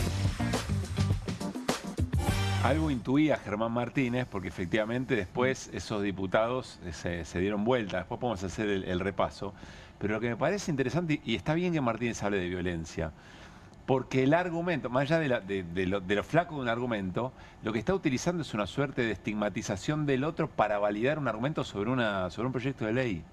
Parece una pavada, parece, ¿no? Yo ahí diciendo, yo creo que no es estigmatización, sino construcción de enemigos. ¿Cómo? Creo que no es estigmatización en este caso. Digo, no es que La Libertad Avanza no estigmatice. Digo, en este caso, para ser bien claro, en este caso no es estigmatización, sino una táctica muy pobre de construcción de enemigos. No, está bien, coincido. Claro, pero es distinto. Tenés razón que es distinto y es mucho más grave. Porque es político en todo caso, digo. Yo creo que es distinto al tema del atentado. Si querés volvemos al atentado. No, pero la construcción de un enemigo, Martín, me parece que va en la convalidación. Pero la construcción del enemigo político dentro de las reglas Pues políticas. sería un adversario. democracia. Yo me dejé llevar. Bueno, Sería un adversario. adversario. Pero acá estás hablando de un enemigo. Vos pienses como piensas, aunque te parezca razonable, fíjate porque estás votando con el kirchnerismo. Eso no me importa el kirchnerismo o el no para kirchnerismo. Mí es un tema táctico. Digo, Sí. Después, el tema es si es efectivo o no. En la provincia de Buenos Aires no fue efectivo, Pero, porque Martín, hicieron el kirchnerismo nunca más, Sí. que era horrible porque estaba bastardeando nunca más. Digo, o sea, el contenido era horrible, más horrible que lo que dijo el diputado recién todavía. Horrible desde el punto de vista democrático. No sé cuánto ¿cierto? sirve. ¿Y no le sirvió? Lo decía ¿Y no le sirvió? ayer, Gustavo Córdoba, antes de ayer, Sí.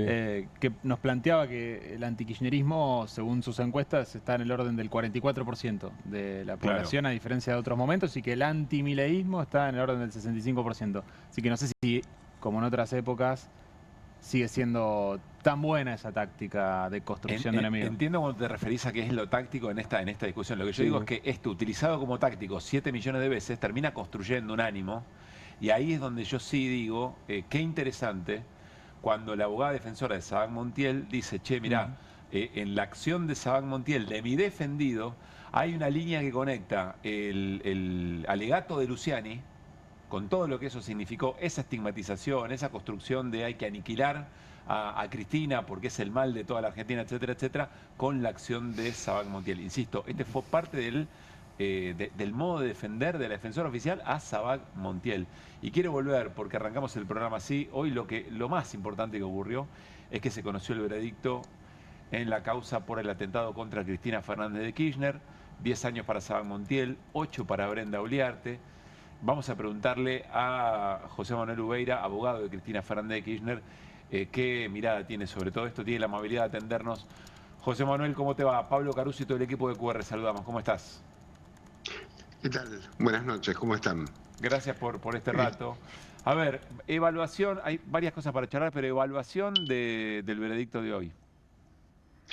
Bueno, lo primero es que retomo lo que vos acabas de decir hace unos momentos, y es que, digamos, la defensora oficial se sumó al alegato mío. O sea, el que planteó la cuestión de que el disparador de Sabac Montiel fue el alegato de Luciani, fui yo. O sea, lo que hizo la defensora oficial fue retomar ese planteo y llevarlo adelante. ¿Por qué? Porque en el fondo lo que estaba necesitando, digamos, ese conjunto de acciones que se realizaron previos, prácticamente desde el comienzo de la pandemia hasta el momento de la ocurrencia de todos estos hechos, fue específicamente una suerte de nihilismo, una supresión del adversario, un poco lo que vos acabas de decir en esta introducción. O sea, la deshumanización de la figura no solamente de Cristina Fernández de Kirchner, sino de otros dirigentes políticos. En fin, o sea, la naturalización de que estaba bien romper todo. Y que matar a un dirigente político, en cualquier caso, era una solución a los grandes problemas nacionales. Y bueno, en esa lógica aparecieron estos dos muchachos. Nosotros no nos congratulamos, o sea, nunca se festeja una condena, pero sí, naturalmente, pone en su lugar una circunstancia que, más allá de lo personal con respecto a Cristina Fernández, afecta de una manera importantísima el sistema de convivencia democrático, ¿no? Y interpela claramente a un gobierno como este, que de la violencia y de la brutalidad y de la, digamos, la degradación del otro, ha hecho una consigna. Esperemos que en esta primera elección de provincia hubo un enorme rechazo, ahora seguramente va a haber un rechazo todavía más importante, y más allá, digamos, de lo económico, lo que sí está claro es que esta no es la forma de conducir un país. José Manuel, ¿están de acuerdo con la condena, con los 10 años a Sabac Montiel y 8 a Uliarte? Fue lo que pedimos. Nosotros pedimos 10 y 10. No son los 18, máximos, ¿no? No son los máximos de... Para nosotros eran los máximos. Creemos que fuimos súper prudentes. Seguimos la instrucción de nuestro cliente. Creímos que En el caso de Carrizo, que era el tercer imputado, no había elementos como para acusarlo, y si bien el comportamiento posterior al atentado, los chats que escribió son horribles, ello no habilitaba de ninguna manera pedirle una condena. O sea, concretamente, no nos íbamos a sumar a la línea ideológica de Comodoro Pide, que por un chat te mandan en cana. Claro. Eso no lo hacemos nosotros. José Manuel, está Martín Granoski aquí, quiere hacerte una consulta también. ¿Cómo no? ¿Cómo estás? Buenas noches. Te quería preguntar... ¿Qué tal, Martín? Buenas noches. Cuando empezamos el programa, Pablo Caruso definió a Sabac Montiel como un roto. Digo, no es lo único que dijo, pero es una de las partes que dijo. Lo que te quiero preguntar es, habiendo visto la instrucción, el juicio, la sentencia yo lo definí ahora... de la misma manera. Digo, ahora lo que te pregunto es, porque hay una diferencia entre un roto suelto, un roto que cumple un plan, o un roto a quien alguien le hace el bocho, vamos a decirlo en términos caseros. Bueno, es que acá justamente lo que se discute, y creo que lo que verdaderamente es valioso, es que lo que se llevó a juicio es lo evidente. Ahora, lo que subyace detrás del atentado, eso no se llevó a juicio. Que es lo que está sustanciando de la manera que es evidente Capuchetti, Milman y toda esta porquería de gente, ¿no? También tiene que ver ahí, hasta el día de hoy Patricia Bullrich no condenó el atentado, se destruyeron los teléfonos de Milman y de las dos mujeres que lo acompañaban, y la Justicia Federal ha procedido, el otro día a mí me pareció escandaloso que en el mismo acto, con una diferencia de 2 filas, estaba sentado Milman y Capuchetti. Entonces, la persona que escuchó el día que la maten yo voy a estar camino a la costa, esa persona ha sido llamada indagatoria. Felizmente el fiscal se sumó junto con nosotros a este desvarío, pero nosotros estamos absolutamente convencidos que más allá del emergente de Sabac Montiel, aquí hubo una construcción que duró un par de años para destruir a Cristina Fernández de Kirchner desde lo personal y todo lo que tuviera que ver con el kirchnerismo en general. Así que bueno, lo único que estamos viendo son los resultados finales de todo esto. José Manuel, lo último, ¿sentís que el atentado fue el 1 de septiembre del 2022? ¿Sentís que es en el modo en que llevamos nuestra vida cotidiana, en el modo en que discutimos la política, en el modo en que intercambiamos ideas sobre lo que nos es común, denota que hubo un intento de asesinar a una vicepresidenta en funciones? Así es. Y yo creo que Sabac Montiel fue taxativo con respecto al punto, porque cuando declaró en su indagatoria dijo, frente a una pregunta mía, de si él advertía cuáles eran las consecuencias de lo que hubiera significado matar a Cristina Fernández de Kirchner, y él dijo concretamente lo que yo quería provocar era un enorme caos. Y esto es lo que se intentó hacer con la muerte de Cristina Fernández. Fue pura y exclusivamente generar una estructura de caos dentro del país para que lo peor emergiera. Finalmente se ve que Dios es argentino y eso no pasó. Pero la realidad es que estuvimos a un clic de que esto pudiera llegar a haber sido una de las grandes catástrofes nacionales. Hoy estaríamos hablando de otro tema, no sé de qué tema estaríamos hablando, pero de este tema no estaríamos hablando. Estaríamos hablando de algo mucho más complejo en la Argentina. José Manuel, un abrazo grande, gracias. Abrazo. José Manuel Ubeira, abogado de Cristina Fernández de Kirchner, charlando con nosotros. Nos vamos a ir a una pausa, pero antes de una pausa nos vamos a tomar un ratito para algo que nos conmovió en la jornada de hoy, sobre todo a quienes somos muy futboleros y futboleras, es el fallecimiento de Miguel Ángel Russo, en este momento técnico de Boca Juniors, pero fue técnico de muchos equipos y en cada equipo donde pasó dejó cariño, dejó apego, ¿no? Aquí están en este video gran parte de los clubes por donde pasó. La última Copa Libertadores que Boca ganó, la ganó con Miguel Ángel Russo. También tuvo un paso muy importante por San Lorenzo de Almagro. También la Copa de Libertadores San Lorenzo de Almagro fue con Miguel Ángel Russo. No, No, tenés el razón. Patón Bausa. Con el Patón Bausa, tenés razón, me equivoco yo. Sí. En Estudiantes de La Plata también un paso muy importante. En Millonario de Colombia también llegó a instancias muy importantes de la Copa, campeón en Vélez.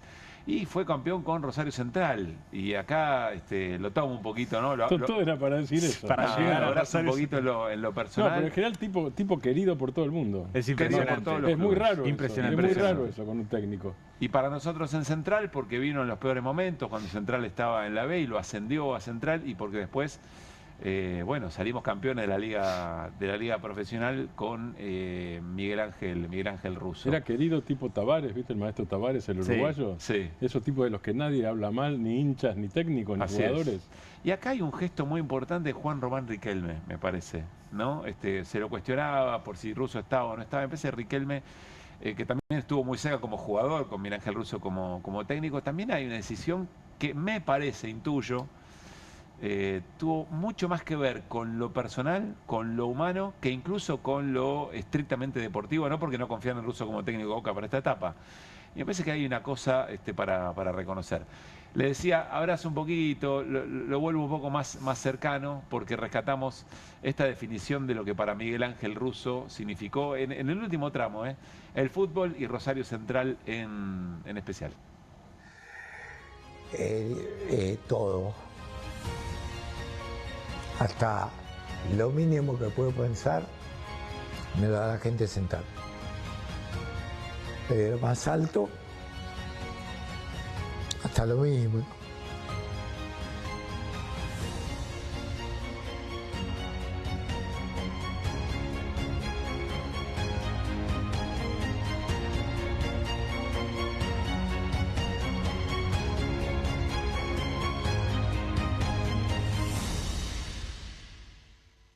Sonrisa del final después de pasar por la lágrima, y esas cosas que nos provoca el fútbol y las personas que nos han dado tantas alegrías en el fútbol, y como decía Martín y Guido, esas personas que te hacen trascender. Hace poco, miren, él hizo una entrevista muy linda para un programa que hacemos en el stream de Floreal, del Centro Cultural de la Cooperación, a Mónica Santino, exjugadora, directora técnica. Y ella decía, para mí el fútbol fue una vocación, pero es mucho más que eso, porque es mi manera de expresar un montón de cosas el fútbol. Decía, bueno, para Miguel Ángel Russo algo parecido. El tipo decidió a conciencia pasar toda su vida y los últimos momentos de su vida también muy cerquita de una pelota. Y qué sé yo por qué. Nunca hablé con Russo, nunca hablamos con Russo. Pero te emociona probablemente porque también nos pasa eso, que se nos ponen tantas cosas en juego en el momento de abrazarnos con los que queremos algo, que esa pelota entre en ese arco, especialmente, que qué sé yo, eso nos provoca y es un agradecimiento, ¿no? Porque nos hace compartir los momentos más lindos de nuestras vidas.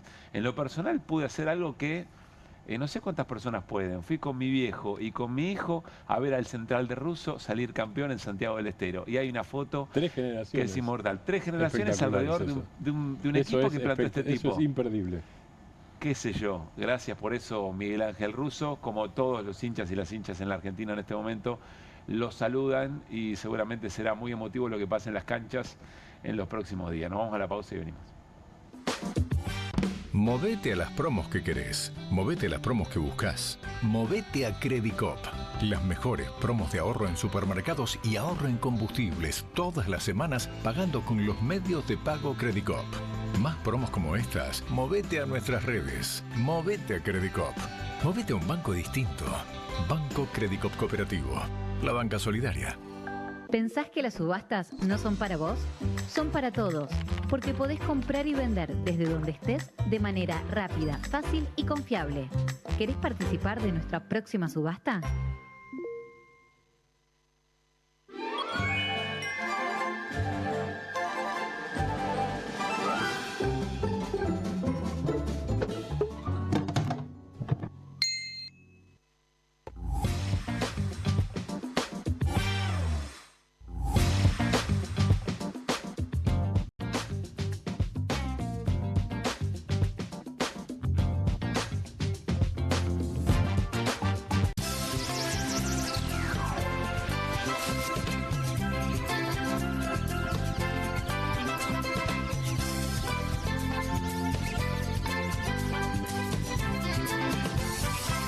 No fue Grabois. Fue el diario Perfil quien publicó primero el documento probando que Spert recibió $200.000 del juzgado por narcotráfico en Estados Unidos. El domingo 28 de septiembre, Spert no era tema de tapa de ningún diario, excepto de Perfil. Una vez más, no fue un político, fue el periodismo. El periodismo que hace Perfil todos los días. Una vez más, la noticia que conmocionó al poder estuvo primero en Perfil. Perfil, un diario creíble en un país increíble. Así se ve un sistema de movilidad integrado. Y así se siente hoy. Colectivos de la ciudad más modernos con cámaras y nuevo sistema multipago. Estaciones renovadas y más cámaras de monitoreo. Más estaciones de ecobici. Buses eléctricos, modernos y silenciosos. Peajes inteligentes sin barreras. Obras en la autopista de Lepiane. Nuevos pasos bajo nivel, renovación de puentes y más obras para viajar mejor. Todo conectado. Buenos Aires Ciudad. ¿Algún avión uso de Juanita? Hey, ¿aburrida de la rutina? Con el Deco 4K de Telecentro, con tecnología Android TV, tenés HBO Max, Universal Plus, Disney Plus y mucho más en tu tele de siempre. Decile hola a todo el entretenimiento a este precio increíble. Telecentro, conectando con vos.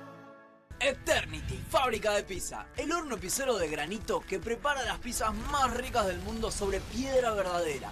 Simplemente encendelo y listo. Hace pizzas buenísimas, con doble mozzarella, horneadas a la piedra en minutos. El secreto reside en su zona dual de calor controlado que rápidamente calienta la placa de piedra cerámica hasta 400 grados mientras derrite el queso y hace una masa crocante. Así podrás hacer pizza a la piedra como los profesionales en solo minutos. Agrega tus ingredientes favoritos a cualquier masa de pizza y tendrás tu pizza gourmet con Eternity Fábrica de Pizza. Podés crear tus pizzas favoritas en familia y hasta podrás ver cómo crecen a través del visor. De masa fina o de molde, tus pizzas saldrán como te gusten y en minutos. Este horno de piedra prepara incluso pizzas congeladas en mucho menos tiempo.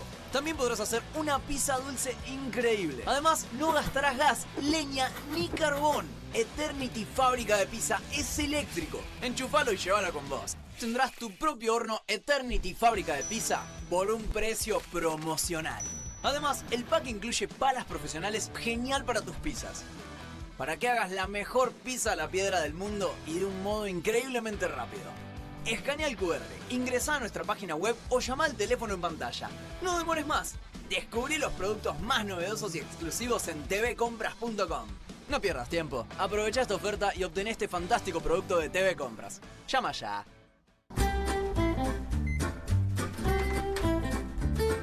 Yo, la media tarta que congelé el sábado, medio huevo duro y un sorrentino.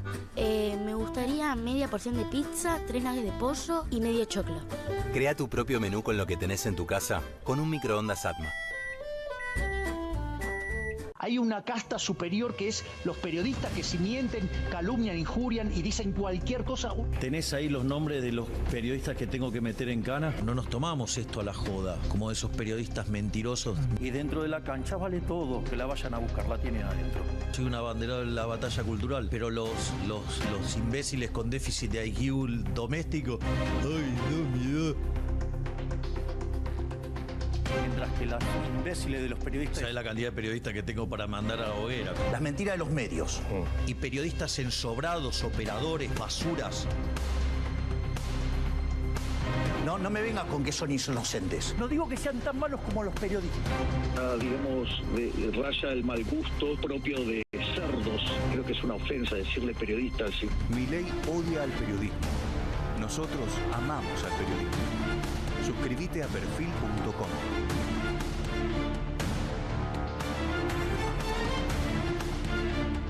Cuando asumí les dije que si queríamos cambiar el país de forma definitiva, necesitábamos hacerlo de raíz. Ustedes me respondieron con esfuerzo y paciencia, entendiendo que el cambio real no se da de un día para el otro. Soy José Luis Espert, candidato a diputado nacional. En octubre tenemos que elegir: o cambiamos en forma definitiva o volvemos atrás y tiramos todo nuestro esfuerzo a la basura. ¿La libertad avanza o Argentina retrocede? José Luis Espert, candidato a diputado nacional por la provincia de Buenos Aires. La libertad avanza. Lista 503.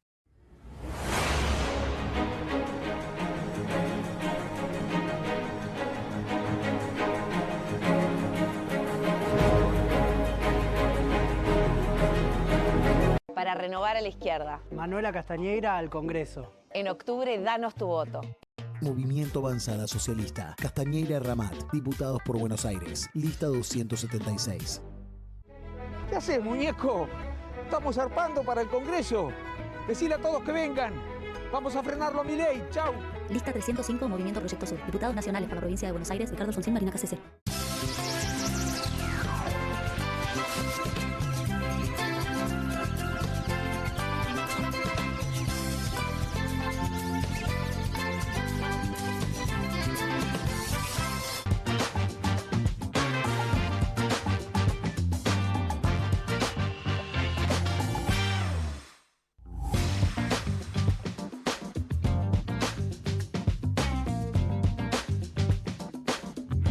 Muy bien, seguimos en QR. Voy a ciegas con lo que viene, así que voy a leer exactamente lo que dice nuestra grilla. Fenómeno barrial, el papelón de Milei llegó a los medios internacionales. Portada Pomelo for Export. Lo armó la producción. A ver la portada. Pomelo for Export. Acá hay que aclarar, ¿no? Pomelo es el personaje de Diego Capusotto, de Peter Capusotto, un rockero. ¿No? Lo hemos visto bastante. Y parece que hay una producción especial para la ocasión. La compartimos. Hola a todos. Pomelo es rock de verdad. Porque se la pasa por Palermo Soho haciendo destrozos. ¡Ey!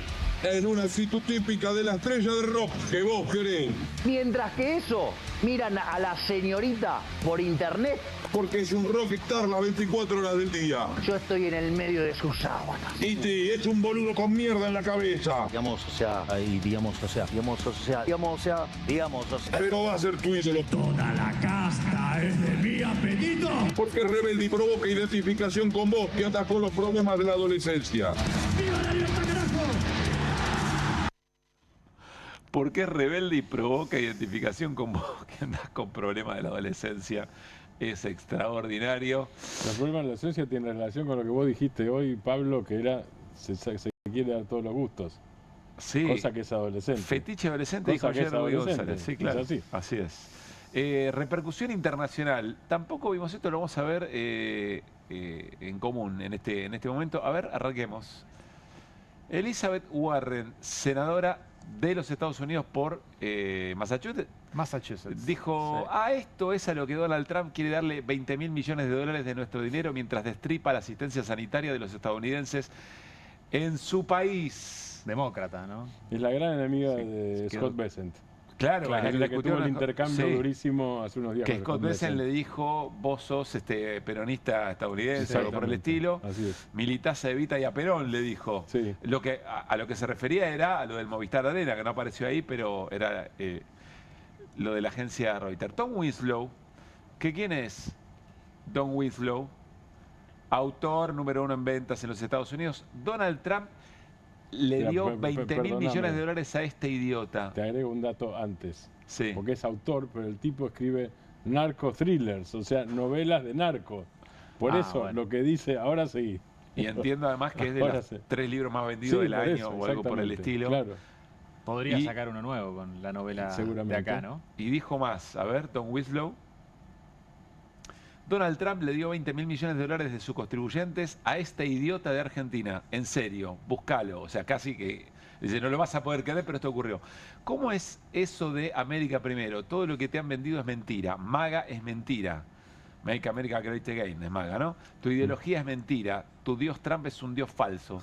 Es todo una gran mentira. Y subamos un poquito si podemos. Ya da por hecho el salvataje, ¿no? Porque lo que replica es la noticia de Reuters que muestra a Milei en el Movistar Arena. El presidente argentino asumió un papel de estrella de rock durante el lanzamiento de su libro, interpretando varios éxitos frente a un público repleto. Este idiota, dice Don Winslow. Insisto, nos metimos muy de lleno en la agenda estadounidense. Claro, se le mete a Trump, eso no es chiste. No sé qué efecto va a tener, pero se le mete a Trump en la agenda interna. Porque la otra es una vamos demócrata, a ver el próximo 14, cuando se encuentren en Casablanca, van a recordarle esto a Trump. Sí, yo creo que le dio mucho material a los demócratas, ¿no? Y a quienes están criticando permanentemente este nuevo salvataje de Estados Unidos a la Argentina, lo que fue este lunes del Movistar Arena. Digo, en alguna medida fue un tiro en el pie, en ese Además sentido. porque se entiende. Claro, son esas es muy cosas gráfico. que se entienden, ¿viste? Claro. Se entiende. Digo, los números son números y los números se entienden. Y entonces tenés, la guita se entiende siempre. Claro. Y después le presto guita a un tipo este que se tipo. está dedicado a esto, que está haciendo esto. Nada, Sí, un desastre. es muy como discapacidad, digamos, ¿no? O como jubilado, le estás choreando. Claro, exacto. No lo das para salud y se la das a este. Y solamente basta con repostear una sola imagen. Tenemos más, porque de verdad esto está recorriendo el mundo, señoras y señores. Miren, Bret Meiselas tiene un podcast muy conocido. ¿Podemos recuperar nuestros 20.000 millones de dólares? El presidente de Argentina, Javier Milei, ofreció un espectáculo de rock para celebrar su nuevo libro. Y miren el usuario que lo postea, ¿no? Momentos de locura en la política latinoamericana. Y vamos a la respuesta, miren. Debe ser contenido argentino únicamente, últimamente. De actividad, 2.5 millones tiene, mirá. Impresionante, interacciones. Joaquín Phoenix necesita ganar algo de peso e interpretar a este tipo en una película biográfica o en un sketch de Saturday Night Live.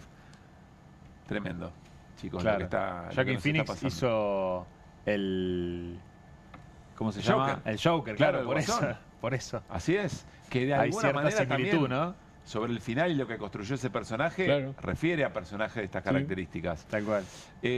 Afuera se los ríen, efectivamente es así, o se indignan con lo que nuestro presidente es, ¿no? En España también, miren. La economía de Argentina es catastrófica, así que su presidente parece estar buscando otra salida profesional. El concierto que dio Milei ante 15.000 jóvenes de su país no tiene desperdicio.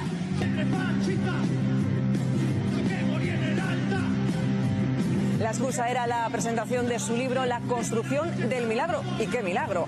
Un acto que comenzó con vídeos de explosiones atómicas y demoliciones de edificios. Un presidente versionando temas de rock sin pudor ni complejos, homenajeando a Charlie Kirk en un intento de recuperar ¿qué? En medio de un sinfín de escándalos y con su imagen pública en caída libre. Tiene razón Martín cuando dice, es muy fácil de contar esto, no tenés que andar explicando, Se ve ¿no? enseguida. Ni el 17.000% exponencial de la No. inflación, ni la ¿Cómo es? tasa, ¿Cómo es la frase de Mirta Legrand? Cuando te ven bien, te tratan Claro. bien. Como te ven, te tratan. Como te ven, te tratan. Si te ven mal. Si te ven mal, te maltratan. Me parece que está pasando eso. Cuando se te cae la popularidad y sos presidente, estás jodido. No sos una estrella de rock. Sos presidente. Nada no te la mejor perdonan. resumido, como ya decíamos, en la portada de Guardian, el diario Claro. británico, que aquí volvemos a compartir. Quemando la casa, Milei se hace pasar por estrella de rock mientras la economía argentina se desploma. El baterista de esa foto, déjame la foto. El baterista de esa foto, sí. de ese espectáculo, el que está prendido fuego, gran foto, ¿no? Ese baterista, Bertie Venegas Lynch, es el que va a discutir la ley de leyes en la Argentina. Va a comandar la Claro. comisión de presupuesto. Va a discutir el presupuesto que es la ley de leyes porque lo que dice es nuestro país va hacia acá. Es decir, va a discutir con Carlos Heller, el que está tocando la batería y en el Movistar Arena. La banda, aparte de todo, musicalmente floja, ¿eh? Aparte del cantante. Aparte del solista, digo, la banda floja. Y agrego algo. The Guardian no es solamente un diario británico. The Guardian es una de las webs, una de las mejores webs del mundo y una de las webs más populares del mundo politizado, los que quieren tener información política en todo el mundo y no solo en Inglaterra. O sea, cuando The Guardian saca eso, Lo ve el eso mundo. se lee en la Argentina, en Estados Unidos. No es establishment, es un diario de centro-izquierda, digamos, pero la web está tan bien hecha, si no es la más linda del mundo, la mejor del mundo, le pega en el poste, está tan bien hecha que es muy popular. Vuelvo a algo que decíamos ayer, gran libro por otra parte para leer. Nos importa bastante poco lo que opinen los demás respecto de nuestra política interna, ¿no? Porque esto visto así, dentro de algunos años, un presidente que nos guste un poco más, política que nos guste un poco más, y por ahí nos critican de esta misma manera por otras razones, Claro. porque tocamos intereses de sectores muy importantes de la economía mundial, etcétera, etcétera. Lo que sí refleja el impacto que está teniendo esto en medio de una negociación del gobierno por un salvataje a un gobierno que vamos a ver cuánto le pesa. Pero en la opinión pública mundial es muy complicado para un presidente que anda buscando que le salve la ropa otra vez, ¿no? Estuve ayer, el lunes con un empresario español que está de paso por Buenos Aires, que conozco hace muchos años, y me decía, dice, no sé si te fijaste algo, dice Abascal es el jefe de Vox, la ultraderecha española, dice, ¿vos te fijaste que Abascal no habla más de Milei? Y ahí me sorprendió y me sorprendió no a mí mismo. Ese dato, no lo sigo Abascal. No, yo tampoco, pero él sigue la Argentina, está en España, sí, sigue la Argentina porque tiene negocios acá también, y me dice, Abascal no habla más de Milei. Dice, porque no se lo quiere comprar. Y Abascal tiene problemas. La disputa de Abascal es sacarle votos al Partido Popular, al PP, y correrlo por derecha. Y entonces Milei le servía como para fortalecerse, porque era una estrella mundial, y ahora no solo no lo invitan más, sino que Abascal ni siquiera habla porque no quiere quedar pegado. Que además, recordemos, fue a todos los actos ultralibertarios de Vox. Y fue ariete contra Pedro Sánchez en ese momento. Sí, de manera muy directa. ¿Y te dijo desde cuándo empezó a pasar esto? Los últimos 2 meses. O sea, todo empieza a tener una periodización exacta, como si alguna mano, yo no creo en eso, pero no importa. Es como si alguien hubiera dicho, bueno, a ver, ahora, nene, empieza tu caída, ¿no? Insisto, es imaginario lo que estoy diciendo. Bueno, Pañi decía, no son las fuerzas del cielo lo que lo tiene mal traer a Milei, son las fuerzas de la tierra. Claro. Nos vamos a la pausa y al regresar tenemos Escroleo, dale.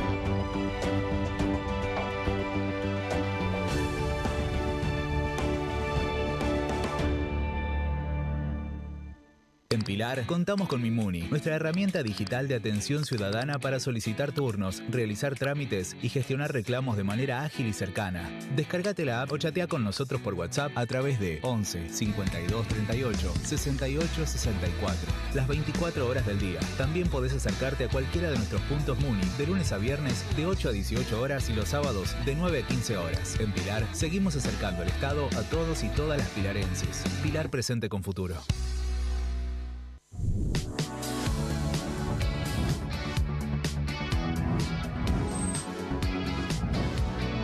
Soy Agustín Neglia, los invito a todos a ver por Amazon Prime lo mejor de La Rioja en nuestra nueva serie de viajes Super Guide por Amazon Prime.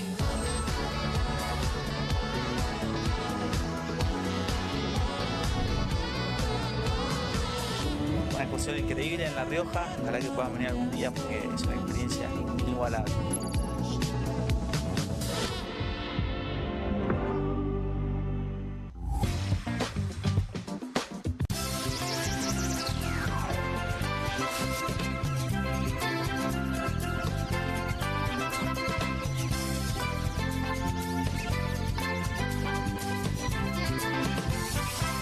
Salimos a la calle a probar la nueva fórmula de Vanish. ¿Quién me ayuda a manchar esta remera con algo que no salga con nada? El detergente solo no va a ser suficiente. Vamos a agregar Vanish, incluso sin refregar. Este es el poder de la fórmula mejorada del nuevo Vanish. Elimina manchas casi imposibles, hasta la grasa. Animate al desafío y confía en Vanish. ¿Necesitas llegar tranquilo a fin de mes? Tené un préstamo 100% online con WeCred. Te damos un préstamo personal de hasta 400.000 pesos, acreditación por CBU dentro de las 48 horas, mínimos requisitos, cuotas fijas en pesos, rápido, simple y seguro. Ingresá ahora en wecred.com.ar.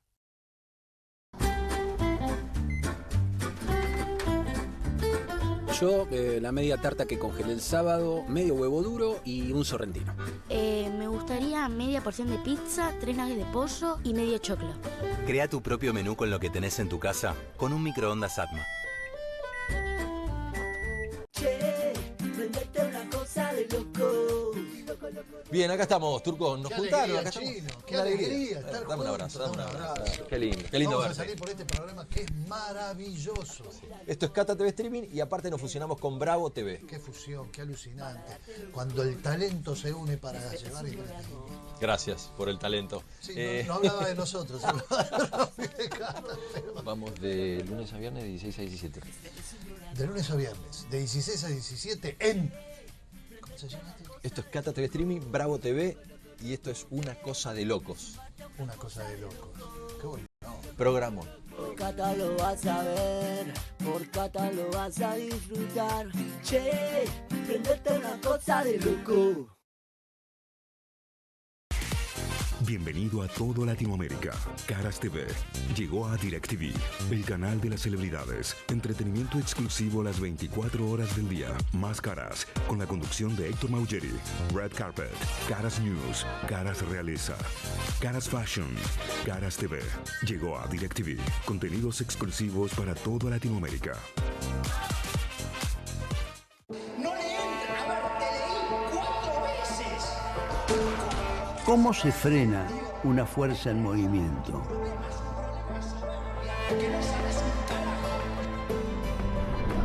Con otra fuerza en sentido contrario. Pero no va a alcanzar la fuerza de uno. Vamos a necesitar sumar la fuerza de cada uno de ustedes. De los que recién empiezan y de los que llevamos más tiempo. Para volver a representar los sueños de millones de argentinos, como demostramos hace poco. Hoy hemos tenido una clara derrota. Necesitamos sumar fuerzas para frenar a Milei. Fuerza Patria, Jorge Tayana, Jimena López, candidatos a diputados por la provincia de Buenos Aires, lista 507. Grey diputado, peronismo renovado. Grey diputado, peronismo renovado. Lista 501. Unión Federal, Diputado Nacional, Provincia de Buenos Aires. Fernando Grey. Espacio cedido por la Dirección Nacional Electoral. La gente en la calle exige seguridad. Soy Fernando Andrés Burlando, candidato a Diputado Nacional por la Provincia de Buenos Aires. Propuesta Federal para el Cambio, Fernando Burlando, Diputado Nacional por la Provincia de Buenos Aires, lista 299.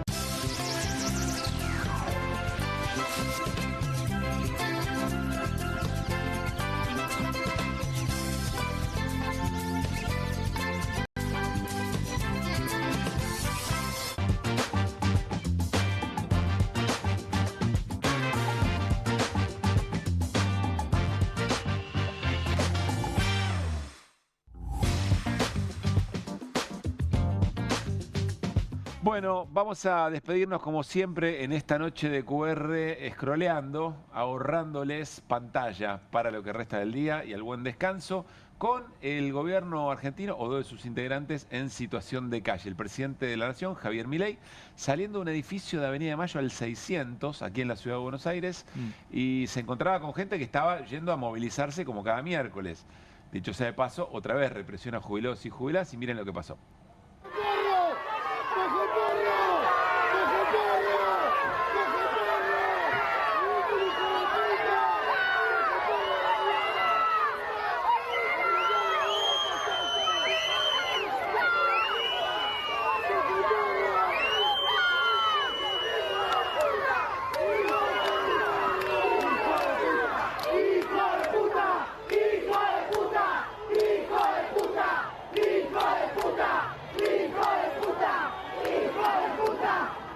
Le está costando mucho la calle al presidente. Muchas muestras de cariño popular seguidas, ¿no? Sí. Le está costando hacer campaña. Sí. Y además, caminar por la calle. No hace más de 100 metros. No la pasa más de 100 situación y metros. todo el armado y la construcción del propio gobierno le exige que el presidente esté, que sea el presidente de cada campaña, porque hay candidatos en distintos lugares que miden menos que la marca y eventualmente él tiene que ir a reforzar la marca para que mida un poco, para que mida un poco más. Sí, hay desconocidos directamente, locales. Sí, claro. Es una situación muy, pero muy compleja. Es cierto que aquí en la Ciudad de Buenos Aires coincidía con los preparativos o la convocatoria de jubilados y jubiladas de cada miércoles. Pero también el jefe de gabinete, Guillermo Francos, parece que nos la pasó muy bien. Van a tener que pagar en la historia, La historia se las va a cobrar a todos ustedes. Sí, porque se la van a cobrar. ¿Por qué kirchnerista? ¿Por qué kirchnerista? Mira vos, y ahora te están cobrando. ¿Qué están pidiendo? ¿Cuántos miles de dólares pediste? Vos sos tan responsable como aquel. ¡Vamos, Franco! ¡Franco! A mí no me digas, loco, forro. ¿Quién te crees que sos? ¡Sos un mandatario! Te votaron para mandar, porque te votaron y sos un mandatario y te mandaron. No te mandaron a periodista, ladrón. Ladrón, hijo de puta. Y un burro más que una patada. Forro, sos un mandatario. Acá es el propio Franco el que decide ir a encarar a alguien que evidentemente tenía a su alrededor gente que sí acompañaba al gobierno. Pero es cierto lo que decías, ¿no? Respecto de Franco. Sí, si hay alguien que nunca lo votaron, que Hace mucho, verdaderamente claro. casta, es Guillermo Franco. Pero es llamativo, es llamativo. Fue diputado y renunció por fatiga moral, era, ¿no? Sí, fatiga moral. Mirá, fatiga moral no fue el tenía. argumento Así y es. se fue a trabajar de gerente general del Grupo América con Eurnequian. Es llamativo que quien es el más dialoguista del gobierno tenga que salir a responder así. Es una muestra de debilidad. A mí me parece que es una muestra de debilidad más que fortaleza tener que detenerse así a responder tan vehementemente Pero contra más vale, alguien que te cara, está haciendo una crítica. Trata de argumentar, evidentemente no le va bien el intercambio y termina cerrándolo con un gesto franco alemán, como dice, ¿no? nuestro Graf. Bueno, Karen Reijard finalmente va a ser es la candidata Sí, eso sí número uno en Próximo decidido. Aires. Está apelado por La Libertad Avanza, pero es la número uno. Ya esa parte sí es decisión del juez Alejo Ramos Padilla, quedó como número uno. Que en realidad es más pura todavía que Santilli de La Libertad Avanza. Claro. Digo, Perdón, quedan 2 semanas para hacer campaña. Sí, Lo claro, apeló a La nada. Libertad Avanza. Sí. Están muy complicados. Sí, totalmente. Y además es muy recién difícil. los adversarios de La Libertad Avanza recién están explorando su cuenta de X, ¿no? Y empiezan a encontrar algunas Es muy reliquias del impresionante año la cuenta. 2015. Por ejemplo, esta era la opinión que tenía sobre Lionel Messi, mirá. De las primeras tuiteras, Carlos. No voy a leerlo. Este no lo había visto. Pero yo no voy a pronunciar esa frase porque no merece. Está todo el mundo leyendo, igual Lionel, no supongo. Dame el segundo, que es más light.